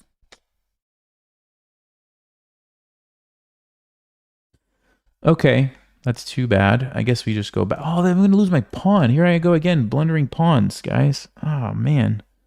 Of course, I could let him take my bishop by playing knight e2, but I really didn't want to give up that bishop. So do we have a move against this? Knight e2. Maybe queen takes c7. I don't think that's a good move. Maybe rook d1 is a good move. Okay, so we could sacrifice the pawn. Let's do it. Yeah, let's do it. Let's sacrifice the pawn to gain a bunch of tempos on the queen. I like it. Or at least to gain one tempo on the queen.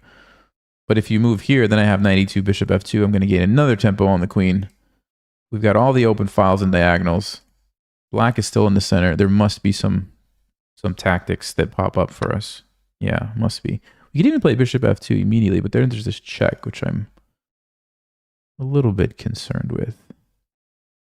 So knight here, then we could meet the check with knight c3. Maybe I should play knight e2. Check, we have knight c3. Okay, let's do that. And I could probably castle either way. I really need to be a little bit more careful in this opening with losing these pawns, though. I keep doing that. I just sort of forget somehow that they could just take them. Okay, this looks a little bit risky, but it's not a huge deal. We have a bishop. This gets my rook involved right away, which I do like. Does a3 do anything for me?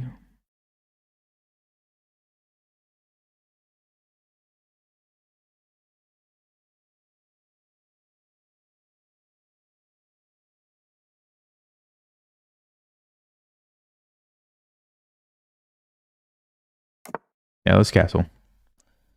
Let's castle. Because if they're going to go here anyway, I don't want them to have a free tempo with check when they're trying to get their pieces. Okay, now a3 might make sense because you lure the defender away. Unless they can get away with going here.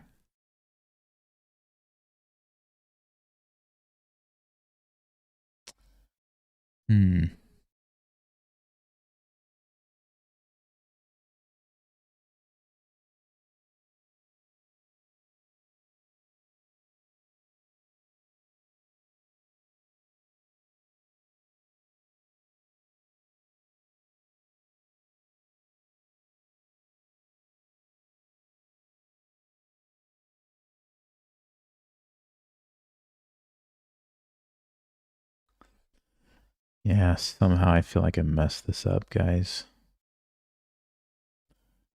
I really feel like I messed this up.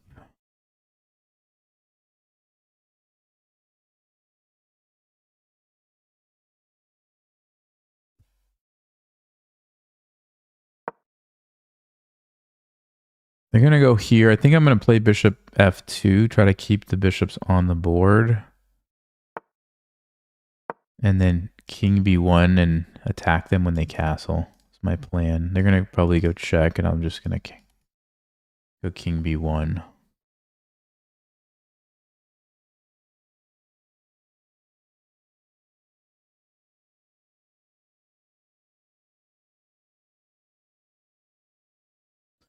Yeah, I probably shouldn't have played bishop c4. Because I walked into knight b6 and they got the pawn. I probably should have just played bishop d3, knight d2, castle, and I think we're just great. They go over there. Okay.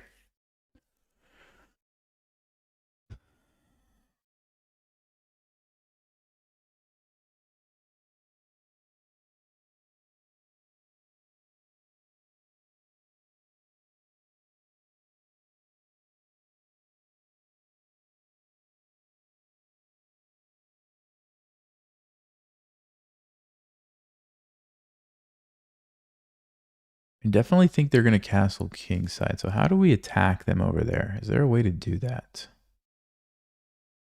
Is there a way to attack that side of the board? Maybe just the simple pawn storm? Mm-hmm.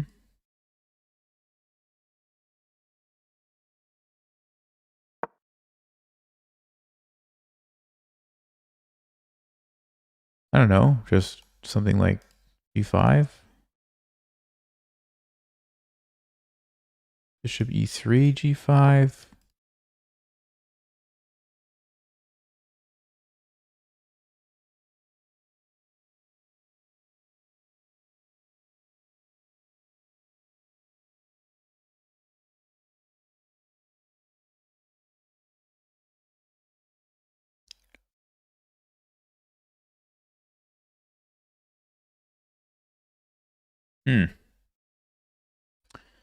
Very interesting here, guys.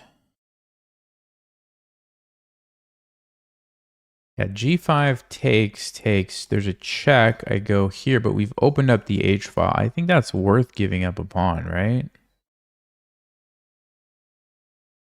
Maybe we actually opened up 2 files. Maybe I should play rook g1. Keep the rooks on the board. That's an interesting idea. Actually, I'm going to do that. That's exactly what I'm going to do. Because I basically force him to keep this rook for this rook, which gives me a nice attacking piece, and this rook's not really going to help attack in the moment. So I feel like not trading any rooks is the way to go if you're going to launch an attack here.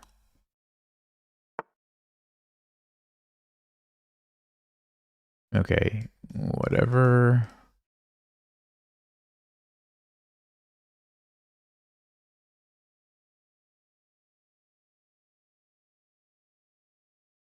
G5, H5, G6 is sort of a good idea.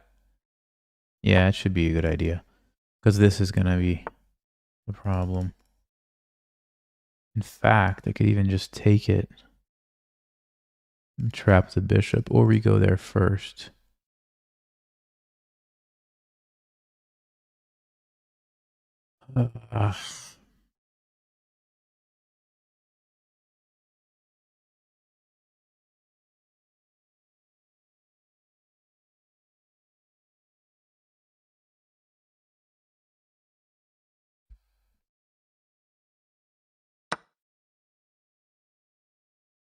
I don't really have time to think through which way's better, so I'm just going to pick one and go with it.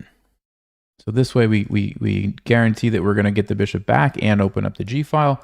The other way was really interesting too, because if they would have taken with the bishop, we could have sacked the rook and kept the bishop on the board, which would have been a nice attacking piece. I don't know which one was better. Stockfish will tell us after the game, but this way I can see that I'm going to guarantee to open up the G file, and I don't actually lose material because I just traded bishops essentially. So I don't know. Generally speaking, rooks are more powerful, but the bishop was a very strong piece in this position. So maybe Stockfish is going to say you should have played that and sacked the rook. That's kind of what my instinct was, but then I don't know. Then I second guessed myself and went for this one. This one looks good too, though, right? They both look pretty good. Okay. He wants to like sack or something. That's a check. This is a check.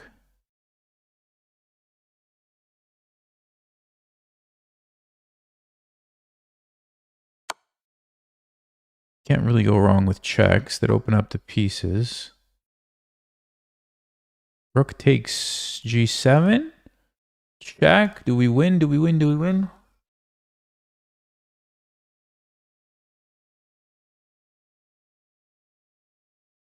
Can also play queen here immediately. But how do they defend the pawn, guys? Rook G8 loses, so Queen G6 might just win. Queen G6 might just win. Rook G8, you can't play. Bishop F6, we take it. There's no checks for black.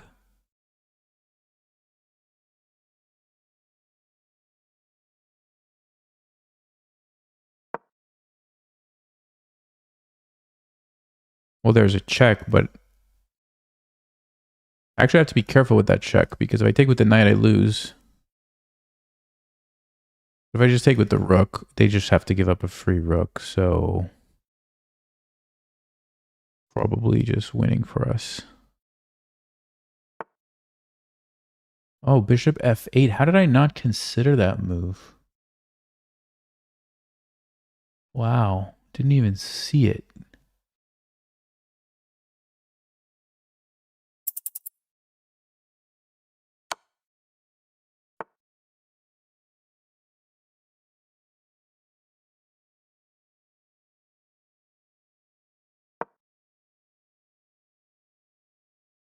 I did not even see that move, guys. Ugh. Because I also had Rook G7, which maybe was better. Man. Okay.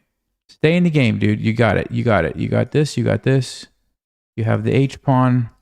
I don't know if black actually has an attack. Maybe they do. Oh, now they don't. They didn't see that one. They did not see that one, guys. They only saw this. Okay. Whew. We got him, I think. Now we can just push Harry over here and win, right? Let me go faster before I lose on time.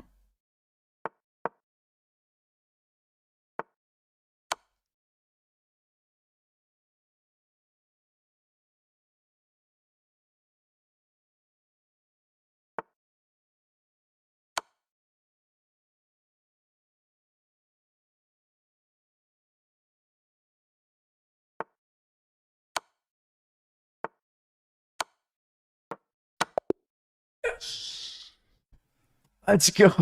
Let's go. Let's go. Okay. I think we might have messed up though. That'll be really interesting to see what Stockfish said. Was it better to play G6 first, or was it better the way that we did it? Okay. Yeah, we definitely messed something up. You see that big dip right there, guys? Where we were totally winning and then poof, it was a draw. So black missed something to save the game. Let's see what happened. All right, so first things first. We've seen this Bishop F5 move a lot.